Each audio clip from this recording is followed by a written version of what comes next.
Hydrogen ion is present in very low concentration.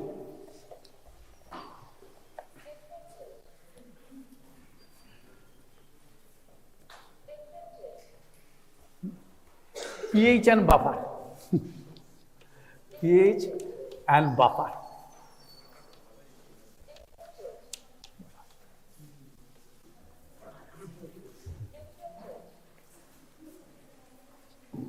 Hydrogen ion concentration in the body fluid is very low in comparison to other substances. Suppose in case of extracellular fluid, ECF, sodium ion concentration is equal to what is the sodium ion concentration in the extracellular fluid? তোমার কত role? কত role তোমার? Sodium ion concentration কত extracellular ফ্লুইডে আমাদের? অন্য বলবেন, আমি যখন প্রশ্ন করছি ওই বলতে পারবো, সহজ জিনিস, আমাদের কিছু নেই। Sodium ion concentration in the extracellular fluid জানো না? তোমার এগুলো জানতে হবে কিছু কিছু, বুঝতে পেরেছো? তোমার জানতে হবে কিছু কিছু। যদি বলে যে কেন জানতে হবে, কারণ এটা না জানলে তুমি এগুতে পারবে না। যেমন sodium concentration, potassium concentration, calcium concentration, phosphate concentration, bicarbonate concentration, এইগুলো। একজন মুদির দোকানদার যেমন সমস্ত জিনিসের জিজ্ঞাসা করছে এটা দাম কত, সঙ্গে সঙ্গে বলে দিচ্ছে, পড়ছেও না প্যাকেটে, সেরকম। বুঝতে পেরেছ? হিউম্যান ব্রেন একটা সাংঘাতিক কারখানা, কাজেই সেখানে সাধারণ লোক সমস্ত মনে রাখতে পারে। কাজে এগুলো তোমার একটু জানতে, মানে মনে রাখতে হবে, তো না গেলে তুমি এগুতে পারবে না কোনো সাবজেক্টে। মনে করো এটা 140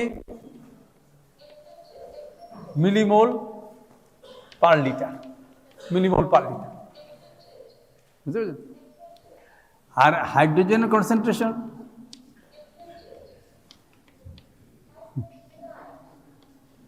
ন্যানোমোল, nanomole per litre, nanomole per litre, ঠিক আছে? ন্যানোমোল।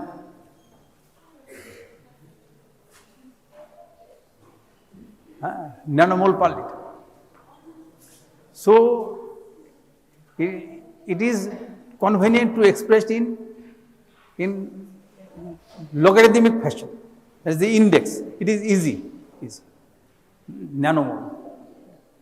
So and in extracellular fluid, the pH is, normal pH is in the arterial plasma. If you consider, it is in equilibrium with the arterial plasma normally. 7.40. 7.40.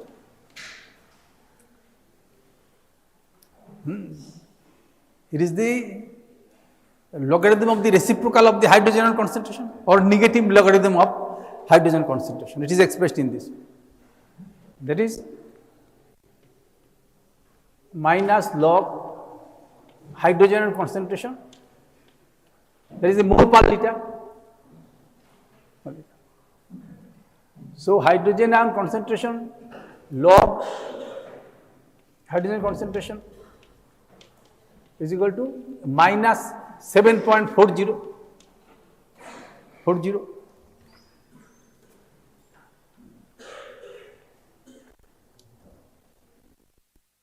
Base state. So hydrogen ion concentration 10 to the power minus 7.40 mole per liter.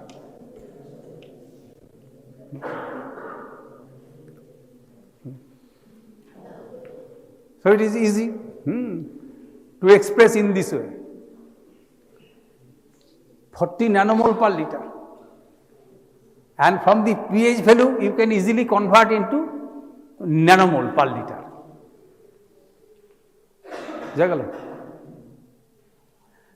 So it is convenient to express in negative logarithm of the hydrogen ion concentration. And so you can convert any pH into nanomole per liter by the formula antilog 9 minus pH. Antilog 9 minus pH.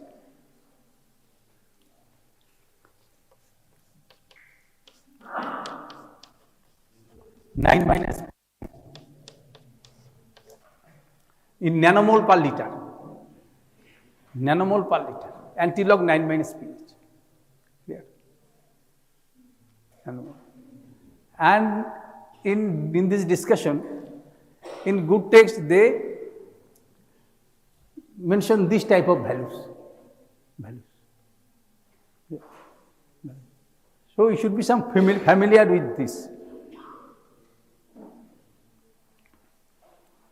And the hydrogen concentration has its effect upon the configuration of the biomolecules and also their actions, enzyme actions also.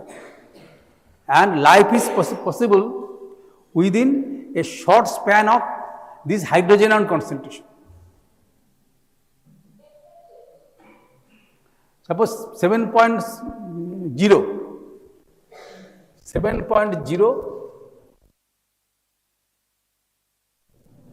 77.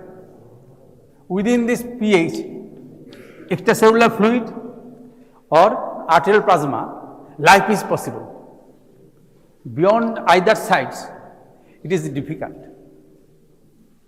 Clear? Within this, it is the life is possible for considerable length of time. Now, in this case, if you consider the case of pH 7.0, then what should be the nanomole value? Then it becomes is equal to antilog 9 minus 7 is equal to antilog 2, that is 100.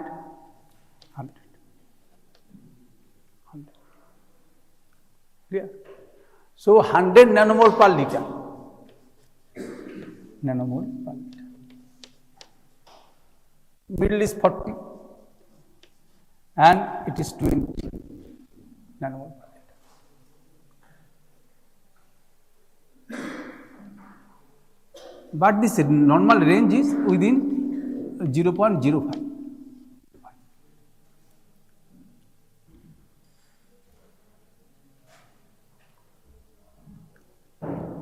কত বললাম এটা ভুল বললাম কিনা কে জানে 0.5.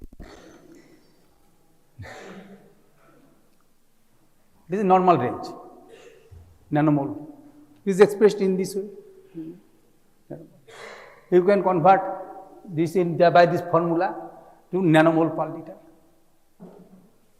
and it is maintained in a strict fashion with the help of the buffers and by the organs like lungs and the kidneys primarily, along with liver, skin to some extent. Clear? The buffers are substances that resist it. Buffers.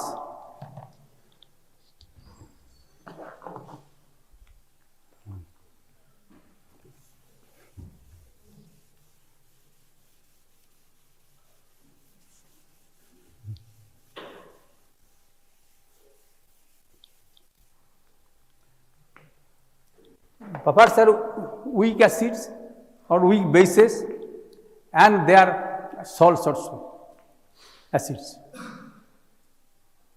Weak acids, they are buffers in physiological or biology. Weak acids, they are act as buffers. And this, in case of weak acid, it remains in this way that it has protonated form, and also to some extent H plus and A minus form in this way. Clear? In case of strong acids, suppose hydrochloric acid, sulfuric acid, they are completely dissociated. But in the weak acids, there is partial dissociation. dissociation. So in a solution of weak acid, you will get this, all three components. Now if you take this reaction, reversible reaction, now if a strong acid is added in the solution, some amount of strong acid is added. Suppose it is H plus and chloride, hydrochloric acid, it is completely dissociated. HCl, it is completely dissociated, no reversibility. And then this hydrogen will take up, and it is on this direction it will move. So it will be converted into this acid, and this acid is a weak acid. So the pH change is not so much that you can expect. Similarly, if KOH is added some amount, and this hydroxyl group will bind with this group, and it will move in this way. So it will prevent the fall in the hydrogen ion. So it will act in such a way that this existing pH is not changed much. It is called buffer.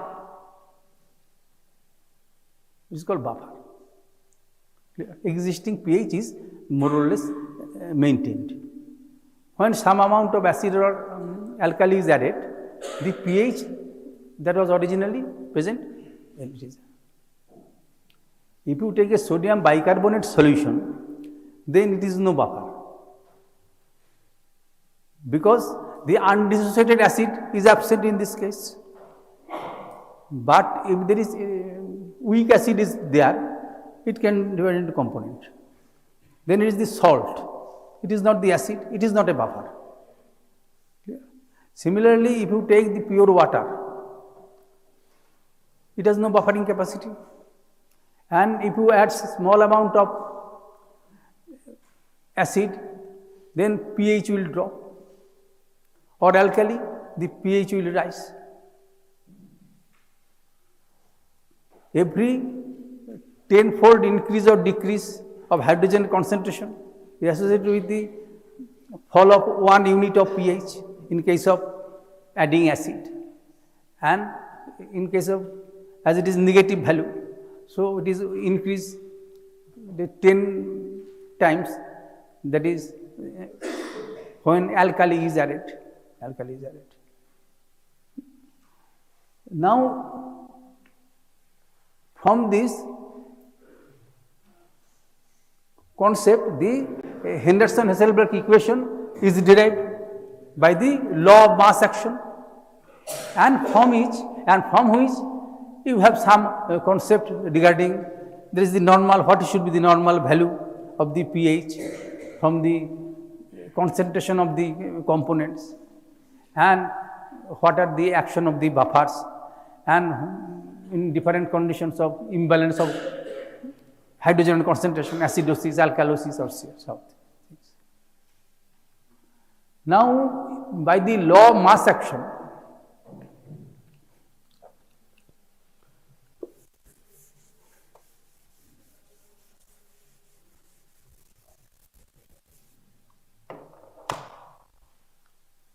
suppose this, it is the equilibrium constant, Ka acid.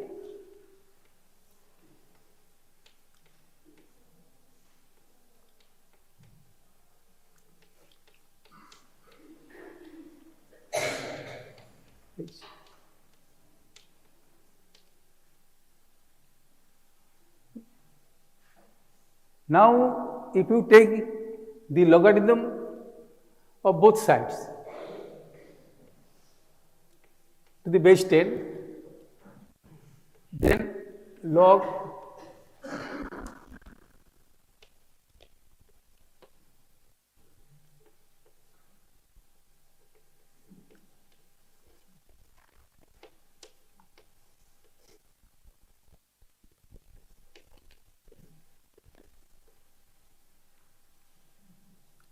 Then you rearrange this in this.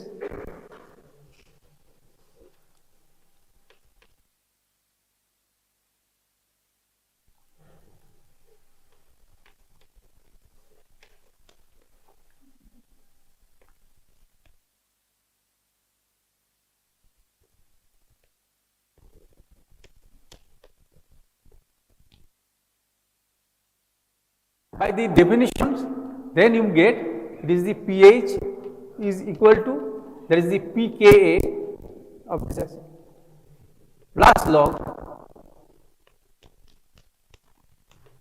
that is it is the protonated form and it is the anionic form.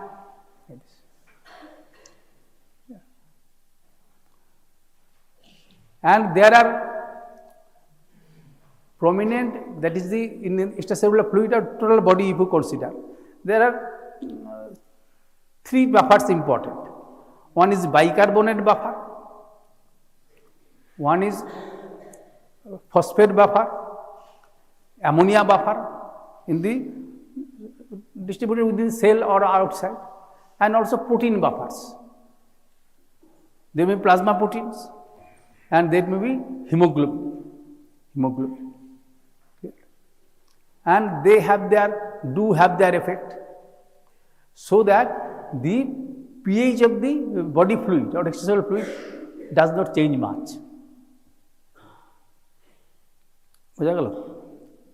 Along with the activity of the lungs and the kidneys.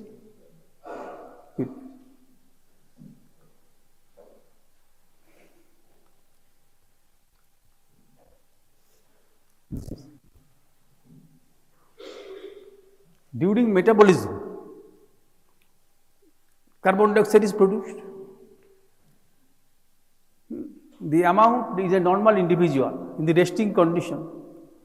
Per minute, what is the volume of carbon dioxide produced and the volume of oxygen consumed?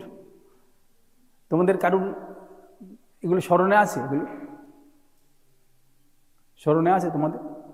হ্যাঁ,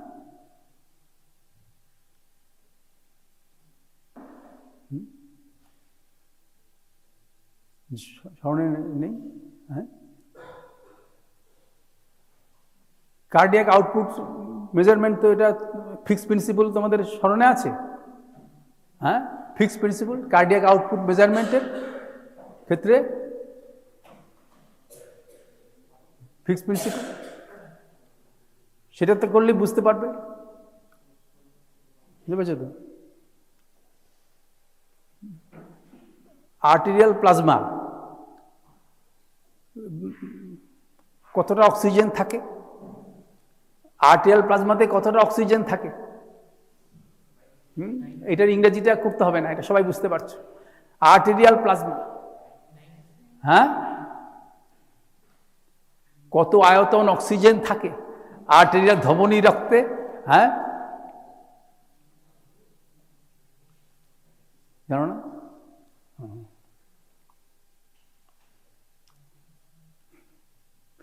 আর mixed venous blood 100 ml কতটা থাকে, কতটা oxygen থাকে mixed venous blood, এটা জানা নেই? হ্যাঁ, তোমরা তো হিমোগ্লোবিন পরিমাপ করেছো তো? হ্যাঁ, তারপরে তোমার এখানে হিমোগ্লোবিনের কনসেন্ট্রেশন কত থাকে? 15 গ্রাম পার ডেসিলিটার, এটি থাকে তো হিমোগ্লোবিন, অ্যাভারেজ হিমোগ্লোবিন। এই 15 গ্রাম হিমোগ্লোবিন কতটা অক্সিজেনের সঙ্গে যুক্ত হতে পারে? 1 গ্রাম কতটা, 1 গ্রাম হিমোগ্লোবিন কতটা অক্সিজেনের সঙ্গে যুক্ত হয়? হ্যাঁ, 1.34, তাই তো? হ্যাঁ, 1 gram of hemoglobin can combine with 1.34 ml of oxygen normally. So 15 into 1.34 ml per deciliter. এটা কত করলে রাফলি it is 19 ml per deciliter. থাকতো is equal to 190 ml per liter. কাজে এটা আর্টেরিয়াল প্লাজমা, এটা আর্টেরিয়াল ব্লাডে থাকছে, আর্টেরিয়াল ব্লাড। এটা তোমার জানা আছে, এটা তুমি নিজে বুঝতে পারছো। এখন মিক্সড ভেনাস ব্লাডে কত থাকে? What is present in the mixed venous blood? To some extent low, because oxygen is always being used by the cells, all the cells. Billions of cells are utilizing oxygen. So in the mixed venous blood that is present in the right atrium, right ventricle, pulmonary trunk, because coming from all the drains, they are the high drains, they contain all the elements from other sites, and in that case, it is in case of mixed venous blood, it is 14 ml.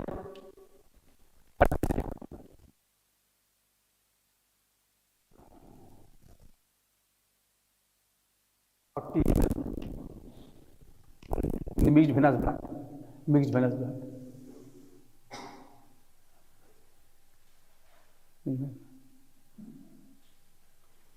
Now, if you consider the cardiac output, 5 liter per minute, and this difference is 50 ml per liter. Difference.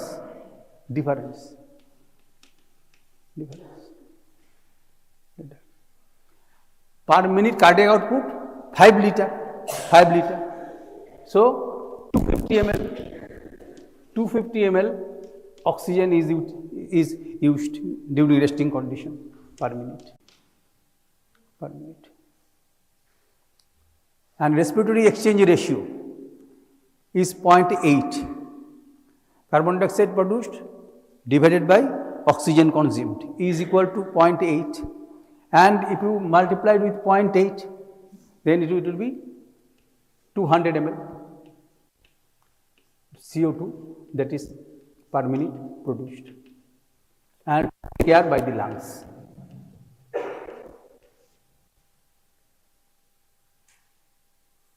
বুঝতে পারছো? এটা বোঝা গেল? মানে একটা মানুষ যখন বসে আছে তখন প্রতি মিনিটে 250 ml কার্বন অক্সিজেন বায়ু থেকে নিচ্ছে, আর 200 ml সেটা প্রকৃতিতে ছেড়ে দিচ্ছে। এবং আমাদের চারপাশে যারা উদ্ভিদ আছে, যারা কথা বলছে না, শুধু কাজের লোক যারা, ওরা শুধু কাজ করে, ওরা সেই কার্বন ডাইঅক্সাইডটা আবার অক্সিজেনে পরিণত করছে। বুঝতে পেরেছো তো? ওদের কথা নেই, শুধু কাজ আছে। কাজের লোকেরা দেখবে কথা কম বলে, প্রয়োজনে কথা বলে, সেরকম। এখন now if you consider this is the value per minute. So what should be produced per day? What is the mole per carbon dioxide will be produced? Mole per carbon dioxide produced per day. এগুলো higher secondary কোর্সের সবার ব্যাপার। এই ভ্যালুটা যদি দেওয়া থাকে, তাহলে এর থেকে তুমি বার করতে পারবে পার ডেতে কত মোল বেরোয়। হ্যাঁ, এই মিনিটটাকে 1440 দিয়ে গুণ করতে হবে। হ্যাঁ, তারপরে সেটাকে লিটারে কনভার্ট করতে হবে। আর মোলে হচ্ছে any gas 22.4 liters, and in this way you can calculate it will be more than 12.5 mole per liter per day that is produced. 12.5 mole per day is produced. Clear? And so it must be eliminated because it is an anhydride. If all this carbon dioxide can accumulate theoretically So huge amount of hydrogen will accumulate, equivalent amount, theoretically. And the lung is doing this duty to eliminate it is continuously. So if the individual can stop breathing for 1 minute or so, and then life is impossible. If there is some block of respiration, you can calculate it, 1 minute, then it is sufficient to kill a person. And lung is doing this. 12 point, you can calculate it yourself. That is per day.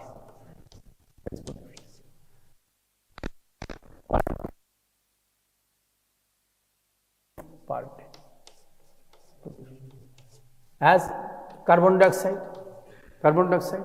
that on hydration give rise to H2CO3, and if it breaks into hydrogen ion and bicarbonate anion, that is equivalent to this value of this volatile acid is eliminated by the kidneys, by the lungs.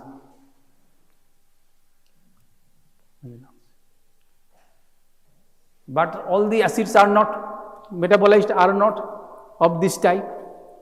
There are some acids that are called fixed acids, non-volatile acids produced by the metabolism,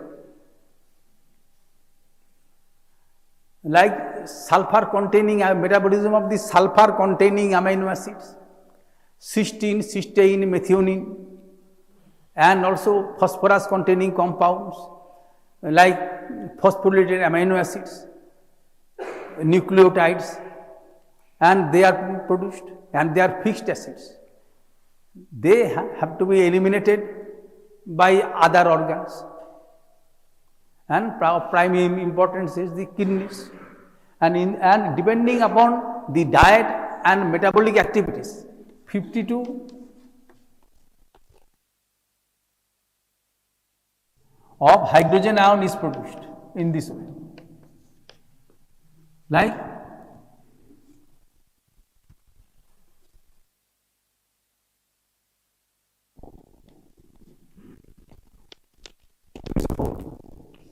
and also non-volatile metabolic acids. And normally they are utilized, but if there is excessive production, then they may accumulate for some time, like lactic acid, acetoacetic acid, beta hydroxybutyric acid. They are normally disposed of in a healthy individual, but the accumulation rate is more, and in that case it will accumulate, and they are to be eliminated mostly by the kidneys. So these are non-volatile acids, they are eliminated. If you take this type of value per day, it is to be eliminated. It is done principally by the kidneys. Yeah. And when these acids are produced, they are initially taken care of by the buffers. Important buffer is bicarbonate buffer. Bicarbonate buffer H2CO3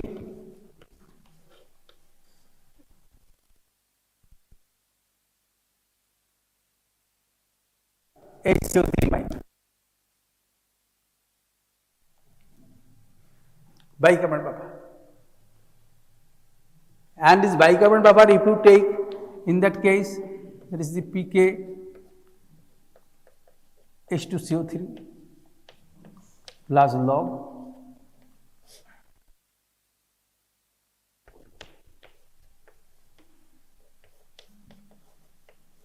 H2CO3.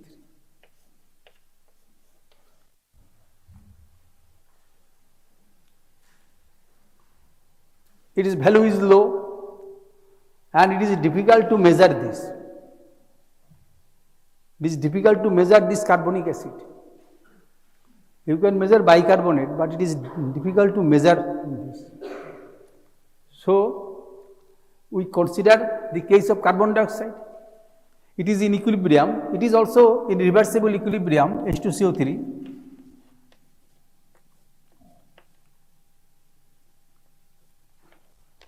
H2O plus CO2. So if you consider this carbon dioxide, amount of carbon dioxide that is produced,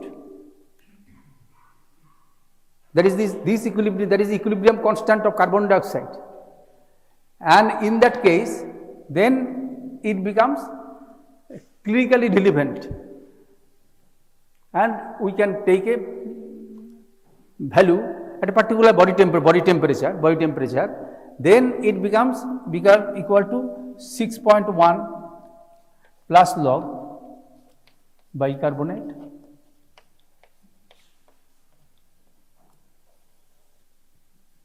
by CO2.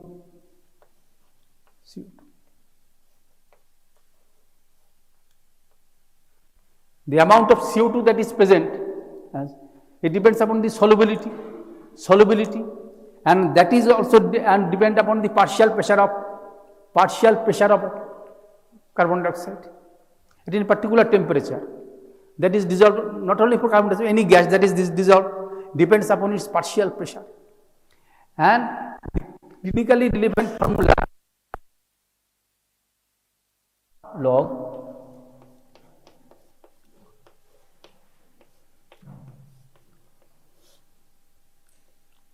PCO2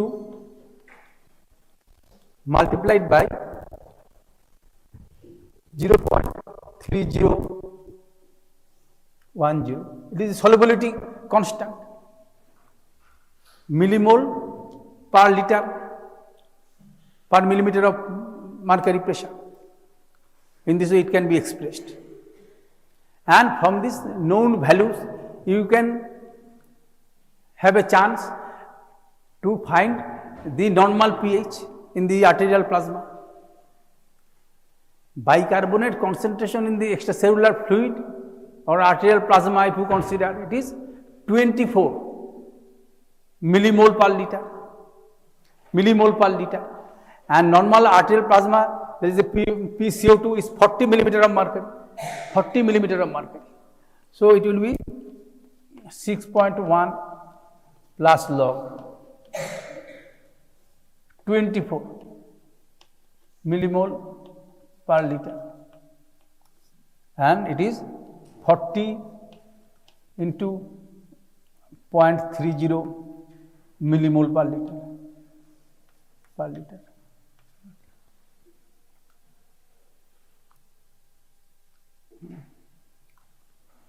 So it is 6.1 plus log 20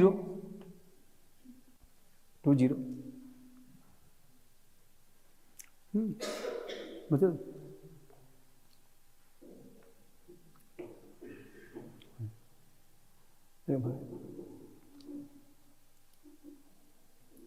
এটা যদি আমার ভুল হয় তুমি দেখবে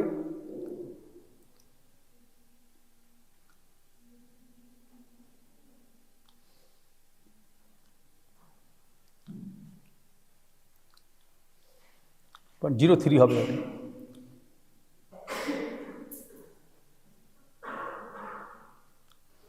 এরকম ভাবে হবে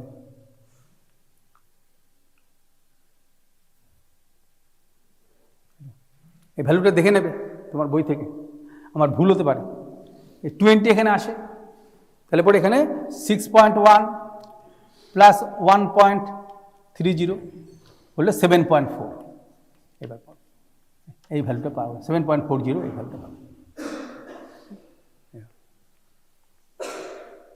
ভুল হতে পারে শুধু মুখস্থ নোট নিয়ে আসলে এটা দেখে নেবে বইতে 0.03 হবে এরকম সলিবিলিটি কনস্ট্যান্ট এটা হলে পরে তুমি তাহলে পাবে তাহলে এটাই হচ্ছে Henderson Hasselbalch formula that is the clinically relevant form আমরা এখানে পাবো now in this condition you have to remember that in this case of any buffer, if this value is equal to this value, then if A minus is equal to HA, H. Then the pH at that condition is equal to pK. So, and if this anionic form and the protonated form, there is the acid that is not dissociated equal, numerically equal, and then what occur? Log 1 is 0. And so, pH at that position is called the pK, is equal to pK, negative logarithm of the dissociation constant. And it has been proved that it is the buffer works better in that position. That is, if the original pH is equal to pK, then in that condition its buffering capacity is maximum. Clear? In some texts they give some figures like this.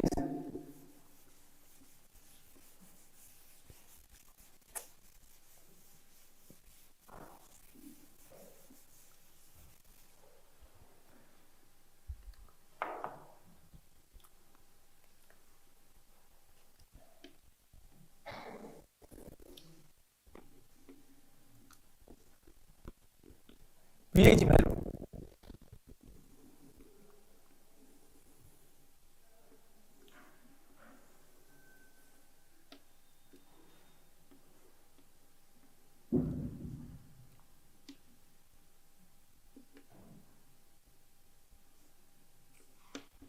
Suppose in case of some buffer, pK is 7.0, and in that case, in that position, that is the A minus H plus HA is equal to 1, and if acid is added in this way, acid and base in this way,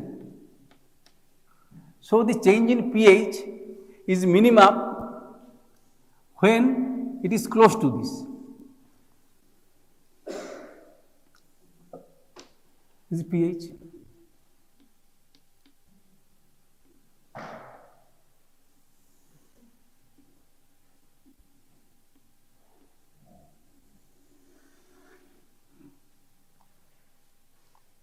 But whenever there is no buffer is present, then this pH change much quickly.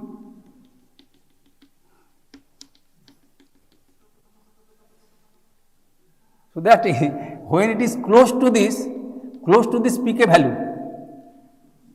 value, and so in that case the change of acid and base, that is this. Suppose in that position, if you consider, then it is this change. But whenever there is no buffer, then there is much change in the pH on this vertical axis. It has been proved. So the pK value of that buffer system that is close to the existing pH of the body fluid, then its buffering capacity is maximum. Intracellularly, there is always some hydrogen being produced. It is 7.20 average, and extracellularly it is 7.40. So that value that is close to that is the optimum activity you can expect. Suppose in this case of this bicarbonate system, when you consider in the PCO2, it is 6.1. So it is not very close to 7.40. It is not very close to 7.40. In spite of that, it is an effective buffer because its different components are independently regulated.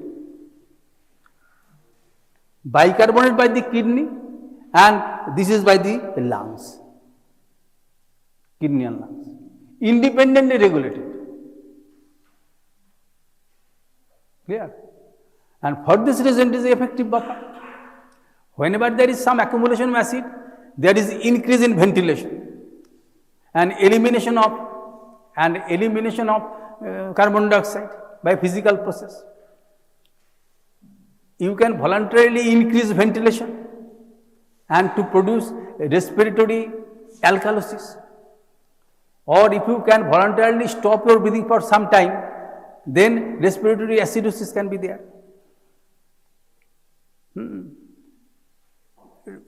So it is independent regulated. So it is the most effective buffer in that sense. And the definitions of acidosis, alkalosis begin from this formula. It is a clinically relevant formula. If you forget everything, but if you can remember this, then it is sufficient for your understanding of the discussions in the different texts, medical texts. They will not bother much in the biochemistry details, and it is not always required also. Now this, then we have to consider other buffers. Suppose phosphate buffers, and in that case H3PO4, it has 3 hydrogen now, triprotic acid, but it's H2PO4 minus.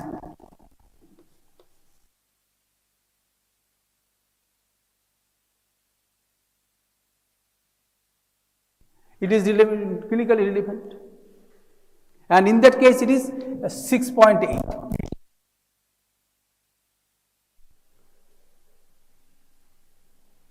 The PK2, and it is 6.8. 6.8 you can easily remember, and 6.8, and it is relatively close to 7.4. 7.4 is ECF and 7.2 of the intercellular fluid, and phosphate is present intercellularly more, and within the renal tubules the phosphate is eliminated. So in the renal tubules you can expect that the bicarbonate will have its effect and also the phosphate, but the phosphate concentration is low. Clear? 1.5 milli equivalent or millimole per liter if you consider, and if you can have this component, what is the ratio of the component you can imagine. Suppose the case of phosphate you are considering, that is the pH at any pH is equal to 6.8 plus log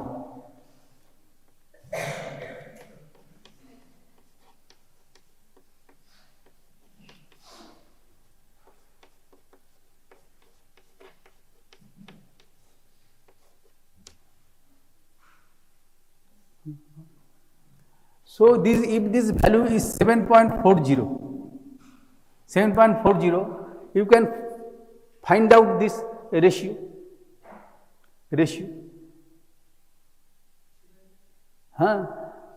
And if it is, then it may be high, must be higher than this. 4:1.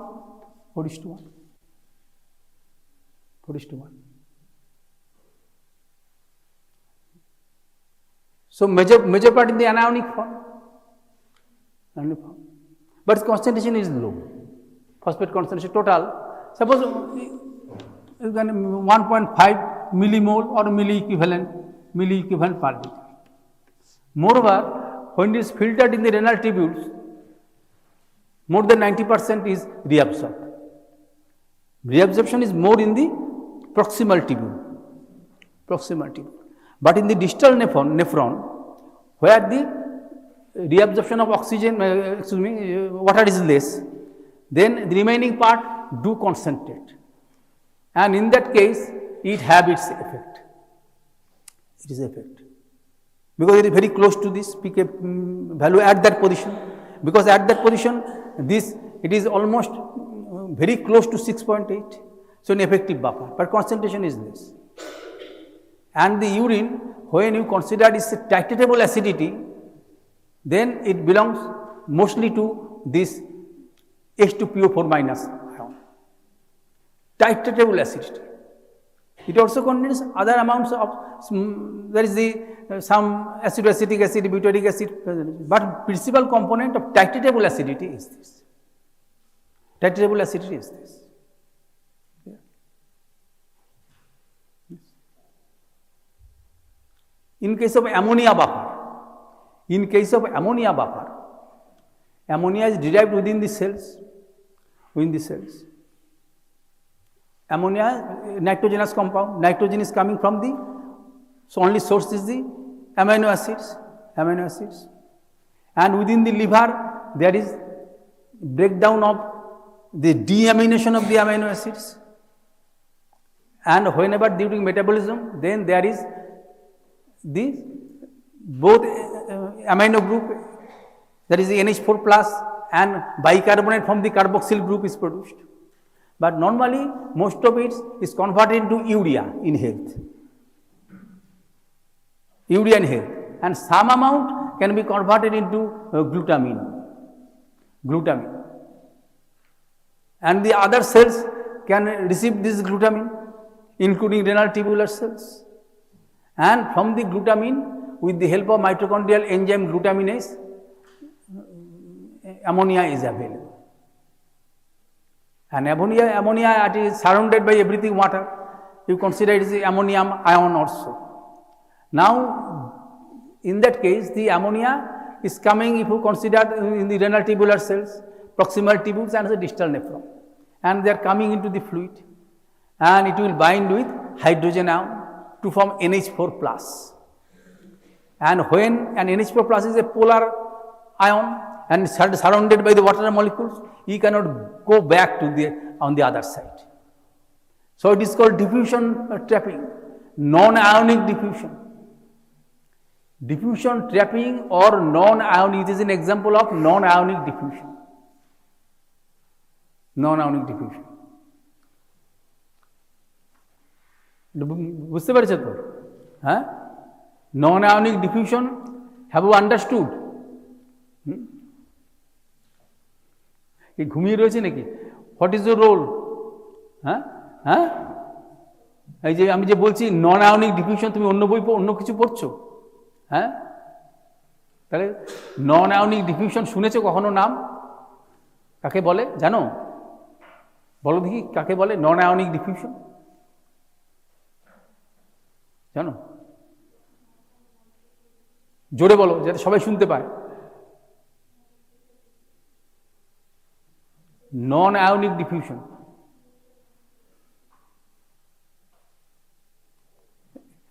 ও যে কিছু বলেছে সেটা কিছু বোধগম্য হয়েছে? হ্যাঁ, ও যে কিছু বলেছে সেটা বোধগম্য হয়েছে?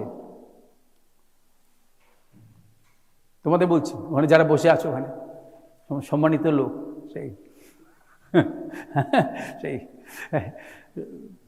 সুধীবৃন্দ, সব ছবি টবি দেখি বাইরে দেখলে, হ্যাঁ, আমার মতো একটা কুৎসিত লোক, সে এই ছবিগুলো দেখলে লজ্জা পায়। এখানে দেখে আমরা হাইলাইটেড হই। ওইখানে যে জনতা রয়েছে, এই যে বলেছে, কিছু শুনতে পেরেছো? কিছু বুঝতে পেরেছো? হ্যাঁ, পারোনি? চেষ্টাই করছি। Non-ionic diffusion, it is a common term that is used. Normally in case of diffusion, there is a concentration gradient, or in some cases, in case of ion, electrical gradient. When you consider the concentration gradient, suppose glucose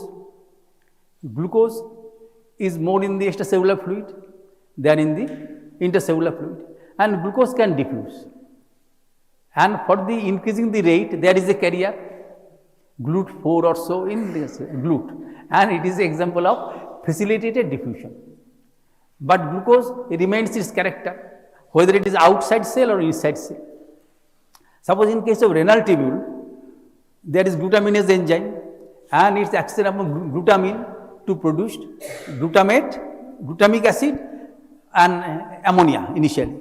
This ammonia, Whenever have chance, it can travel to any direction.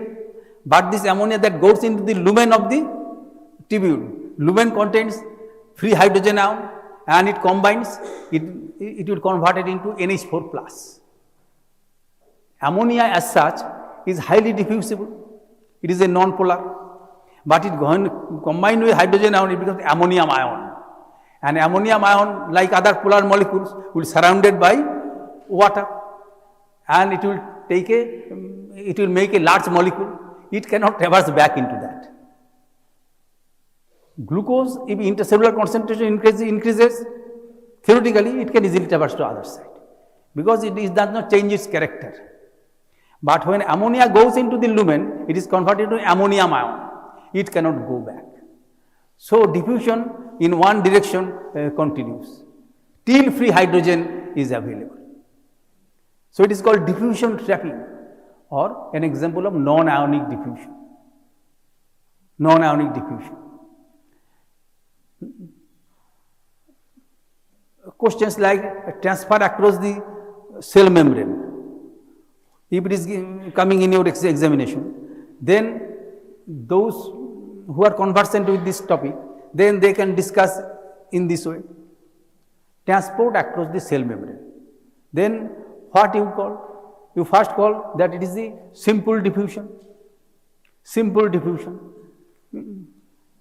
And then facilitated diffusion. And then there is the active transport. Active transport. Primary active transport, secondary active transport.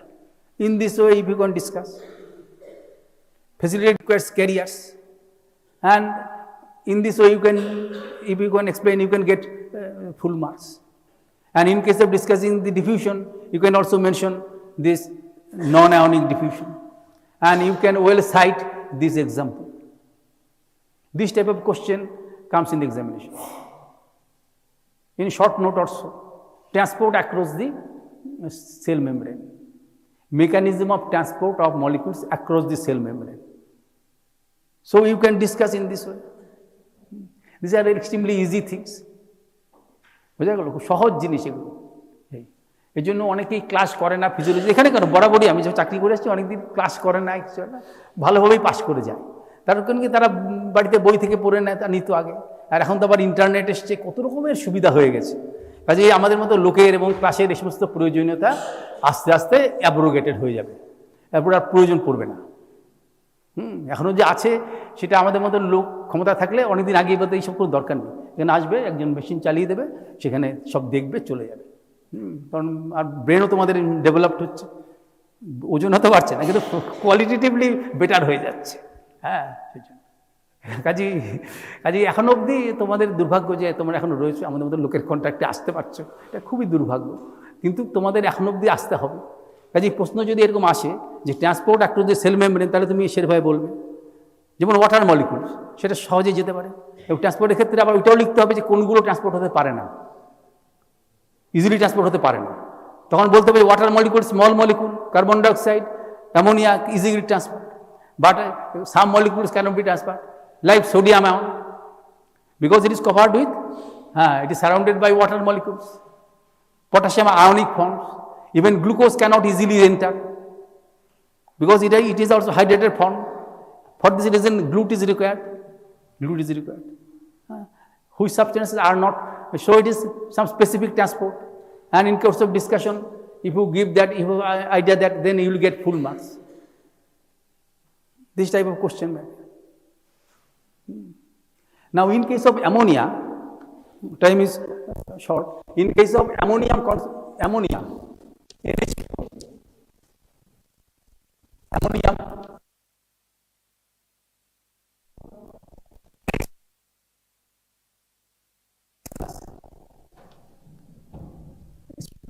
and in that case, the Henderson-Hasselbalch equation will be, that is the, in that case, this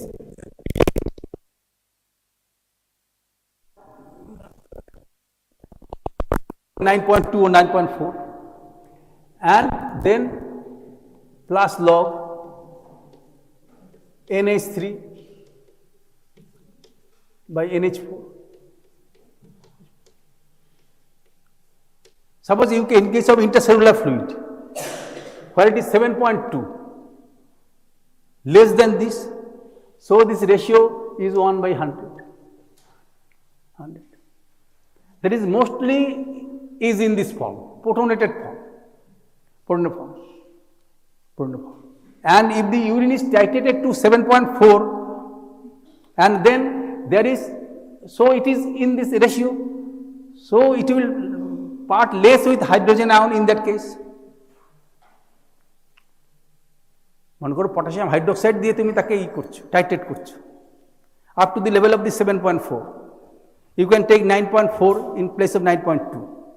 So when it is reaches that value, and so it is 1 by 100 ratio, mostly in the protonated form. So it will not give up the hydrogen ion. It is due to its high pK. So the contribution to titrated acid in case of ammonia is negligible. Phosphate, that is the H2PO4 minus, is the principal component of titratable acidity. It can easily part with the hydrogen ion, but ammonia cannot. That is, suppose it is 9.4, then this ratio is 1 by 100, mostly in the protonated form. So if titrate up to this value, 7.4 value, then minimum amount of hydrogen ion is liberated by this component, liberated by this system. So its contribution to titratable acidity is insignificant. Titratable acidity means that is the phosphate. But in case of acidosis, the cells can produce, liver can produce more amount of ammonia, adaptation. Suppose example is suffering from diabetic acidosis, untreated diabetes acidosis for prolonged period, or any other form of acidosis like emphysema, chronic respiratory acidosis, and in this case body want to get rid of this hydrogen ion, because within the short span of pH must exist, and in that case these cells are stimulated, liver cells are stimulated, and this enzyme activity do increase.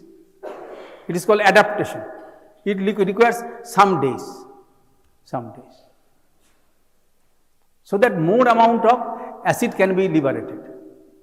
Phosphate, its concentration does not change.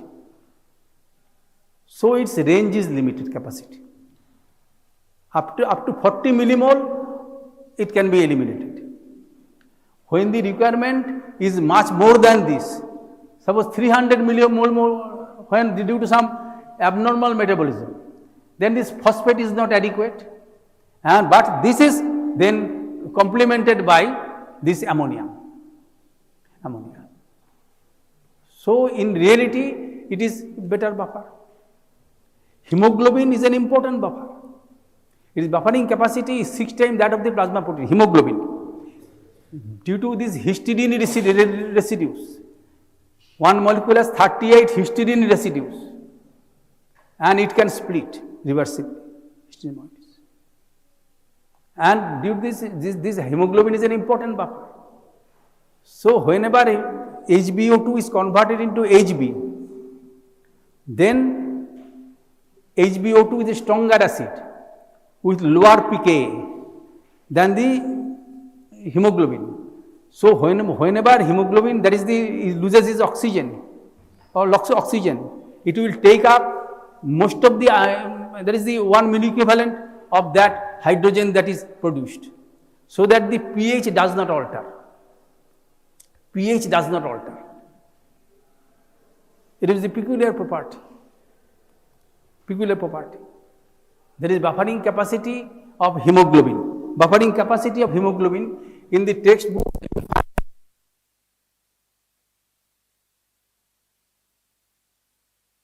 it is titration curve.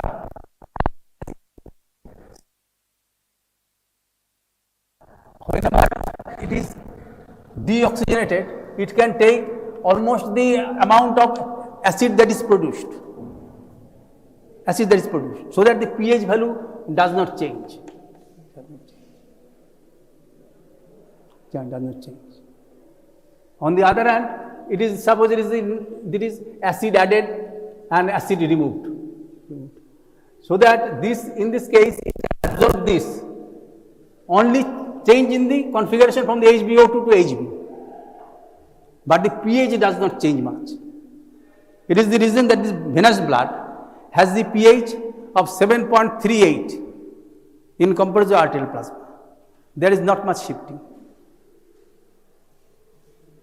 So A to B in this case. Now, if this is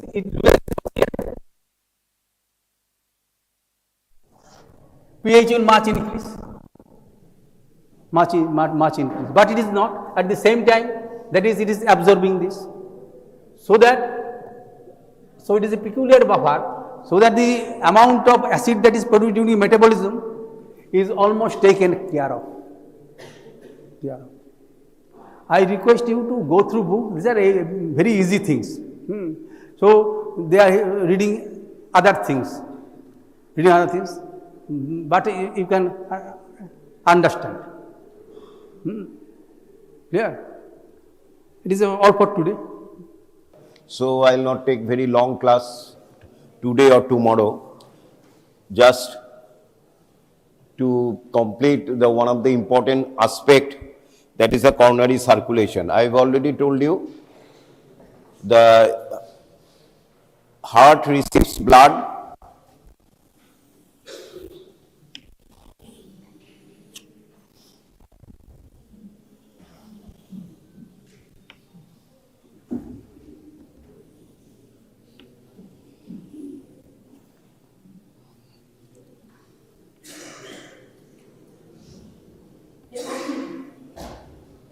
This is the right atrium, this is the left atrium, it is the right ventricle, it is the left ventricle, right? So it is the atrioventricular groove. So this groove is the atrioventricular groove, which also present in the posteriorly.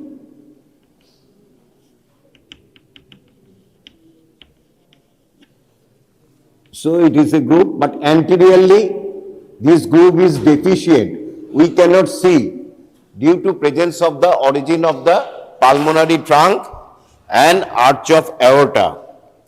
Pulmonary trunk and arch of aorta. Arch of aorta. And pulmonary trunk.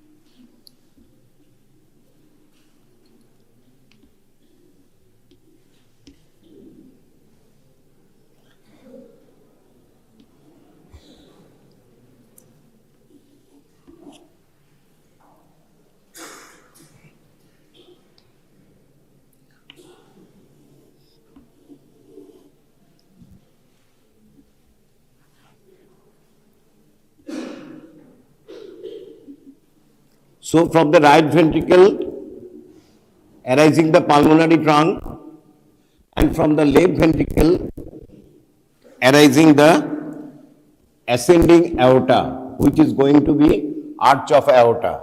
And this is the atrioventricular groove, this is the anterior part, and this is the posterior part round the heart. We cannot see this, so we will line in dot fashion, which is it is presently. It is present and prominent in the posterior part, and anterior part only in the right side it is present, left side it is obscured by the origin of the ascending aorta and the pulmonary trunk. So we call it anterior part of the atrioventricular groove, and posteriorly this part we call the posterior part of the atrioventricular groove. And next, two ventricles are separated by another groove known as the anterior interventricular groove. Anterior interventricular groove, which goes posteriorly to meet the coronary sulcus, known as the posterior part of the interventricular groove. Similarly, right atrium and left atrium separated by the interatrial groove. This groove is very important because the main arteries arising from the aorta passing through lodge in this groove. Now question is that who will give the artery to the heart? Answer is one, that is the right and left coronary artery. From where do they originate? They originate from the ascending aorta. Is there any speciality in the origin? Yes, there is a speciality in the origin. What is the speciality? The ascending aorta, suppose this is the ascending aorta, there is a dilatation, and this is the ventricle. This is the ventricle. Just in the beginning of the ascending aorta, there is a dilatation. There are three dilatation. We call it sinus. And this is the gate from the ventricle to the ascending aorta. It is guided by a valve. This valve has got three flaps. This valve has got three flaps. Valve means this is the shape of the valve, and there is three flaps. When they in diastole, this valve is totally closed, so that no blood can pass through this. But in systole, when left ventricle contracts, these valves are flappy, so it gets open. And it's open, and blood can go through this aperture. And these flaps we call semilunar valves. And the orifice we call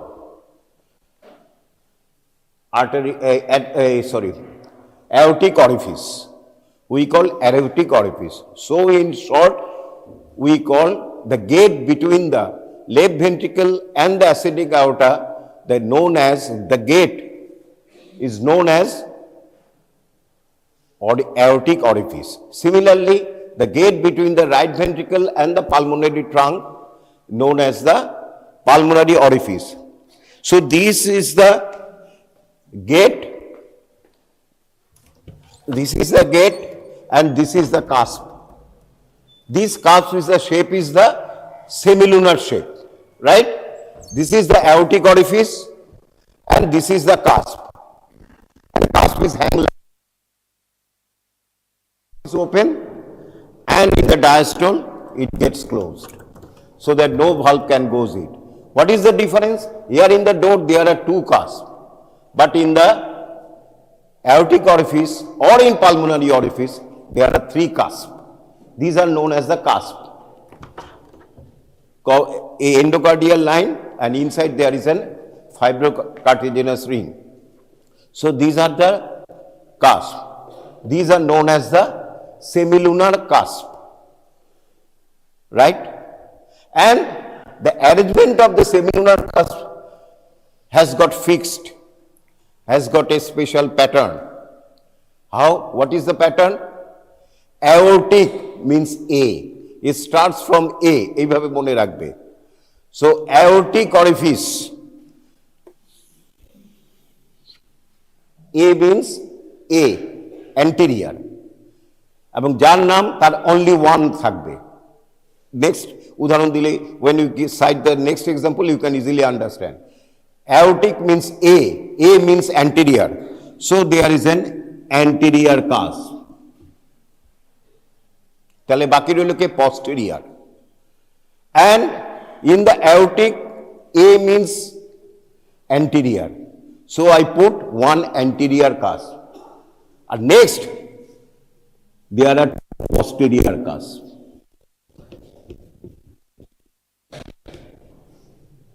It is in the right side, so we call this right posterior. It is in the left side, left posterior cusp. Now tell me, what is the cusp position of pulmonary orifice? P means posterior. So there will be a one posterior cusp and two anterior cusp. Right anterior, left anterior. জিনিসটা বুঝতে পেরেছো কিভাবে মনে রাখতে হবে? A means one. So one anterior cusp, two posterior cusp. Right side, right posterior, left posterior. Pulmonary orifice, eta P means P1. So one posterior cusp, two anterior cusp. Clear? কোনোদিন ভুল হবে না, মুখস্থ করার দরকার নেই, not to be cramped. Now, so this is guided by this cusp.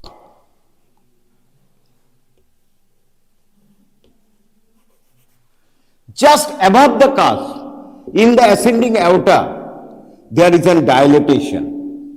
There is a dilatation. So dilatation will be one above the anterior cusp, anterior aortic dilatation, anterior aortic sinus. I've already told you, whenever we ask dilatation means sinus. আমরা এখানে dilationটা মানে ফুলে গেছে এরকম, বেলুনের মতো ফুলে গেছে এরকম।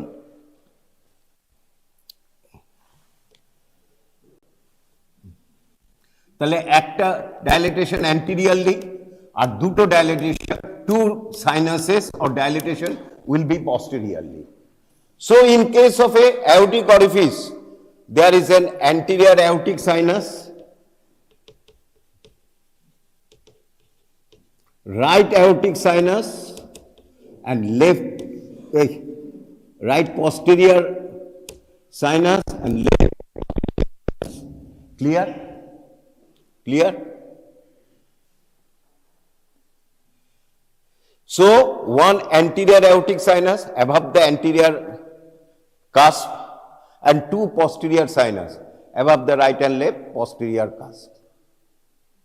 And right coronary artery arising from the anterior aortic sinus and left coronary artery arising from the left posterior aortic sinus. And the rest, right posterior aortic sinus, no coronary artery arises, so it is called the non-coronary sinus. It is the anatomist view. In clinically, the anterior aortic sinus, in clinically, they call it right aortic sinus. And left posterior sinus ke ora bole clinics ra left posterior sinus. So clinics bole je right coronary arising from the right coronary sinus, left coronary arising from the left coronary sinus. But anatomically, right coronary artery from the right anterior aortic sinus, left coronary artery arising from the left posterior aortic sinus. কেন তার value আছে? Actually in embryology যখন পড়বে তখন বুঝতে পারবে। Actually রাইটটা এই অ্যান্টেরিয়রটা right সাইডে প্লেস থাকে, সুতরাং ক্লিনিক্সরা যখন ওপেন করছে দেখছে রাইট সাইডে it is present in the right side. And here in this position you have to know side by side the anatomical nomenclature as well as the clinical nomenclature, because just up to 5 years, first year, right anterior aortic sinus, left anterior, and other term is be used. Just you passing this, go to the clinically, this term will be obsolete. You have to use the clinical term then. Right? So that side by side, you know the two terminology. You must know the two terminology. Otherwise, you will be in trouble in dealing clinical practice. Right? আচ্ছা, তাহলে এবার একটা একটা করে আসি।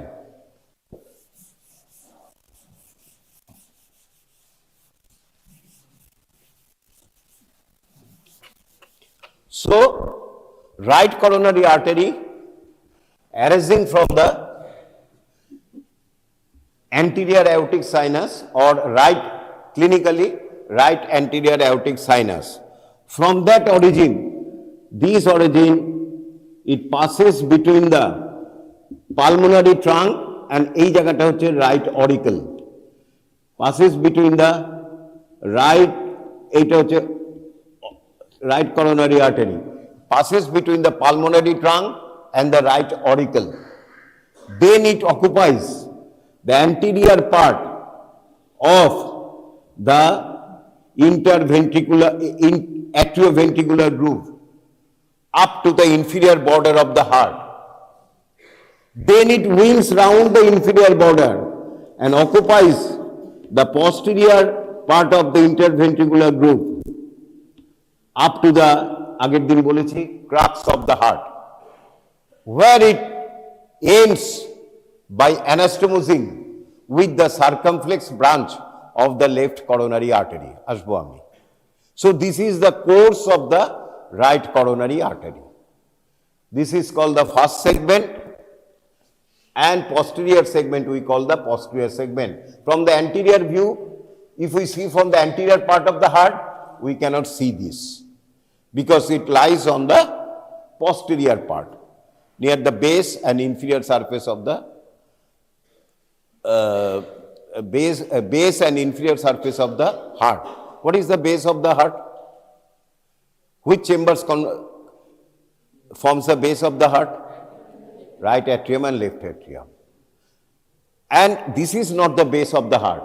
It is the heart by which it lies on the diaphragm. It is known as the inferior surface of the heart. Right? Eta mone rakhbe. So diaphragmatic surface is known as the inferior surface of the heart. This is the right.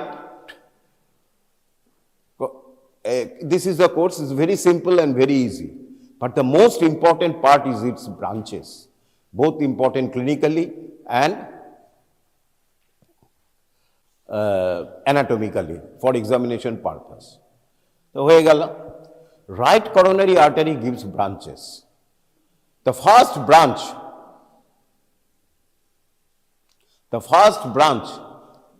it gives, what is the conus? Origin of the right ventricle, known as the conus or infundibulum. Part of the, each ventricle has got an inflow part and an outflow part. Obtuse thake.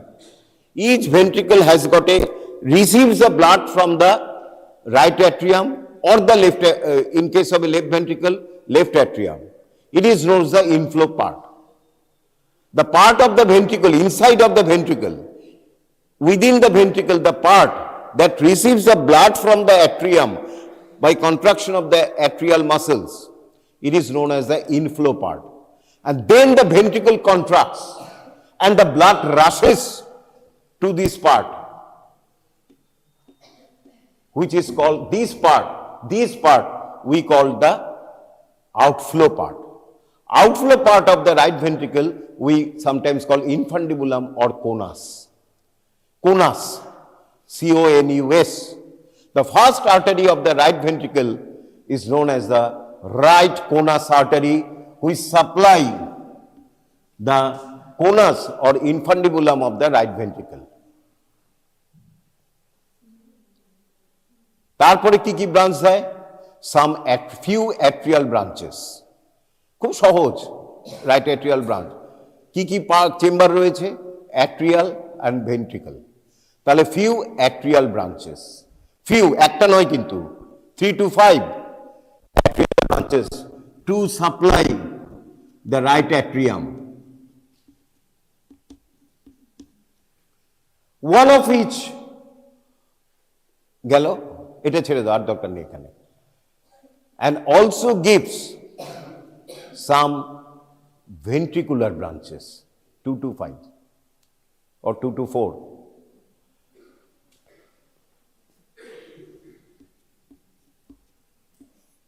To supply mainly the anterior part of the right ventricle. right ventricle,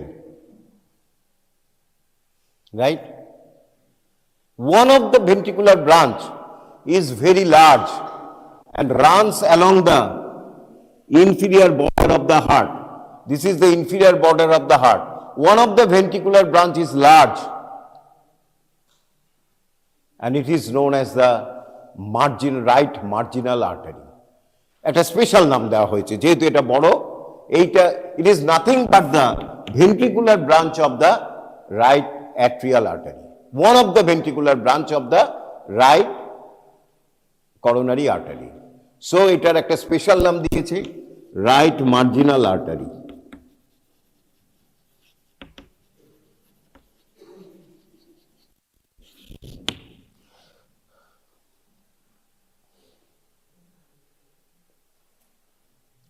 next এরপরে যেটা দেয়, এরপরে right আর্টারিটা ঘুরে গেল and just before it ending to join with the circumflex branch of the left coronary artery, it gives a very, very important branch known as the posterior interventricular artery, which occupies the posterior part of the interventricular group. Posterior, আমরা এখান দিয়ে দেখতে পাচ্ছি না, তার জন্য আমি dot dot করছি।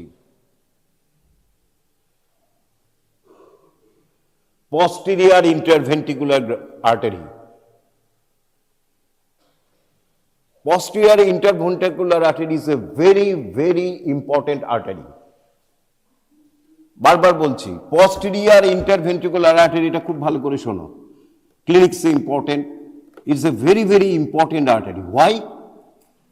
This posterior interventricular artery gives branches, septal branches, to supply the posterior inferior 1/3 of the interventricular septum. Number one, posterior inferior part, 1/3 part of the interventricular septum eta hoy, tar 1/3 posterior inferior part is by the septal branch of the posterior interventricular artery. Number two, it gives a branch from there, it gives a branch to the atrioventricular node. One of the sinoatrial node is a pacemaker, it is an important conduction system. Naam শুনেছো তো? SA node, AV node, bundle of His and তারপরে Purkinje Files, right? So in 65% in persons, in 65% of individual, এখানে যদি থাকো 100 জনের মধ্যে 65 out of 100, 65 derives AV nodal blood supply from the posterior interventricular artery.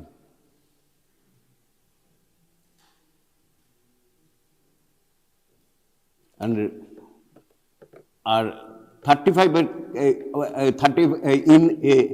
when this posterior interventricular artery is derived from the right coronary artery. তার মানে বুঝতে পারছো একটা কথা এখানে, the posterior interventricular artery may, ভালো করে এটা শোনো, সবাই কান খুলে শোনো, posterior interventricular artery may arise from right coronary artery, may arise from left coronary artery. In 90% of persons, it arising from the right coronary artery. And the AV nodal branch, then it is supplied by about 65% persons, AV nodal branch derived from the posterior interventricular artery, derived from the right coronary artery. And rest 10% persons, the posterior interventricular artery arising from the left coronary artery, circumflex branch of the left coronary artery. So, origin of the posterior interventricular artery, this artery is very variable. 90% patient it arising from the right coronary artery. So, this posterior interventricular artery gives septal branches which supply the posterior 1/3 of the ventricular septum, interventricular septum. Number 2, AV nodal artery supply the AV node, and also it gives some ventricular branches to supply the posterior part of the both right and left ventricle. তার মানে বুঝতে পারছো, এখানে যদি block হয়, AV node, septal branch and ventricle will suffer, and if the block is a prolonged one, complete necrosis of the myocytes, cardiac myocytes will occur, resulting into myocardial infarction and dangerous condition. Ventricle will suffer, AV node will suffer, so there will be a heart block, maybe complete heart block, instant death, plus septum will suffer. So it is a very serious condition. Yellow. So these are the about the right coronary artery. তাহলে এবার একটু ছবি আর recapitulate করি।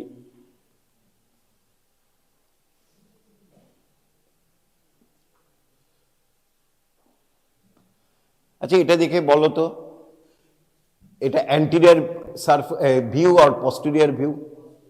হ্যাঁ, anterior view. যখনই দেখবে pulmonary ট্রাঙ্কের origin দেখা যাচ্ছে, পালমোনারি আর্টারি আর রাইট অরিকল দেখা যাচ্ছে, ইট ইজ দ্য অ্যান্টিরিয়র। আর পস্টেরিয়রলি হলে অরিকল দেখা যাবে না, right oracle, right atrium, left atrium and well defined transversely placed atrioventricular groove. Here the atrioventricular groove is oblique. এই যে এটা হচ্ছে atrioventricular groove, এই দেখো, it is the atrioventricular groove, anterior part of the atrioventricular groove, and it is the posterior part of the atrioventricular groove. It is the posterior groove. This is the anterior interventricular groove. This is the posterior interventricular groove. This is the right coronary, sorry, it is coronary sinus.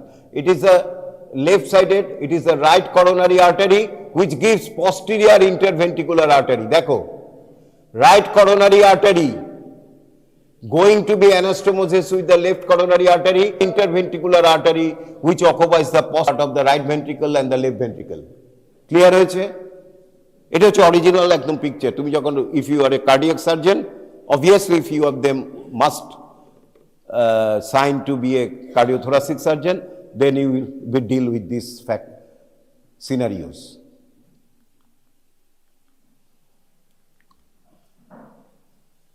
So this is the atrial part of interventricular groove, atrioventricular groove. This is the interventricular groove. This is the insusura epicis cordis.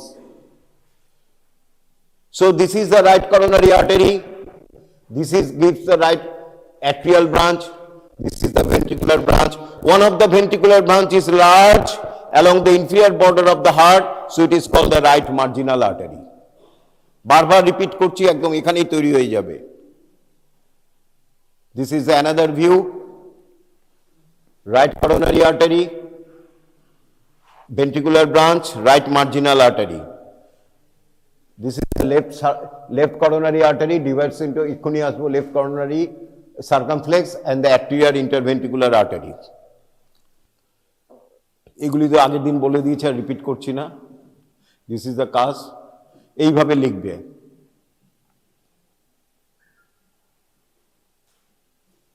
পরিষ্কারভাবে ছোট্টভাবে লিখবে।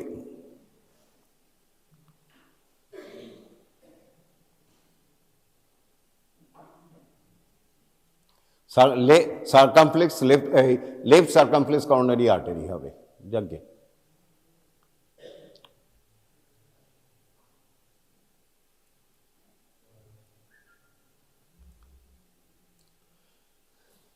right conus artery, right atrial branches 3 to 4 in number, right marginal artery, it is the largest ventricular branch, it is separate branch নয়, it is the ventricular branch, atrial branches 2 to 3 in number, and এটা বলতে ভুলে গেছি, there is another important branch given by the right coronary artery in 60% person.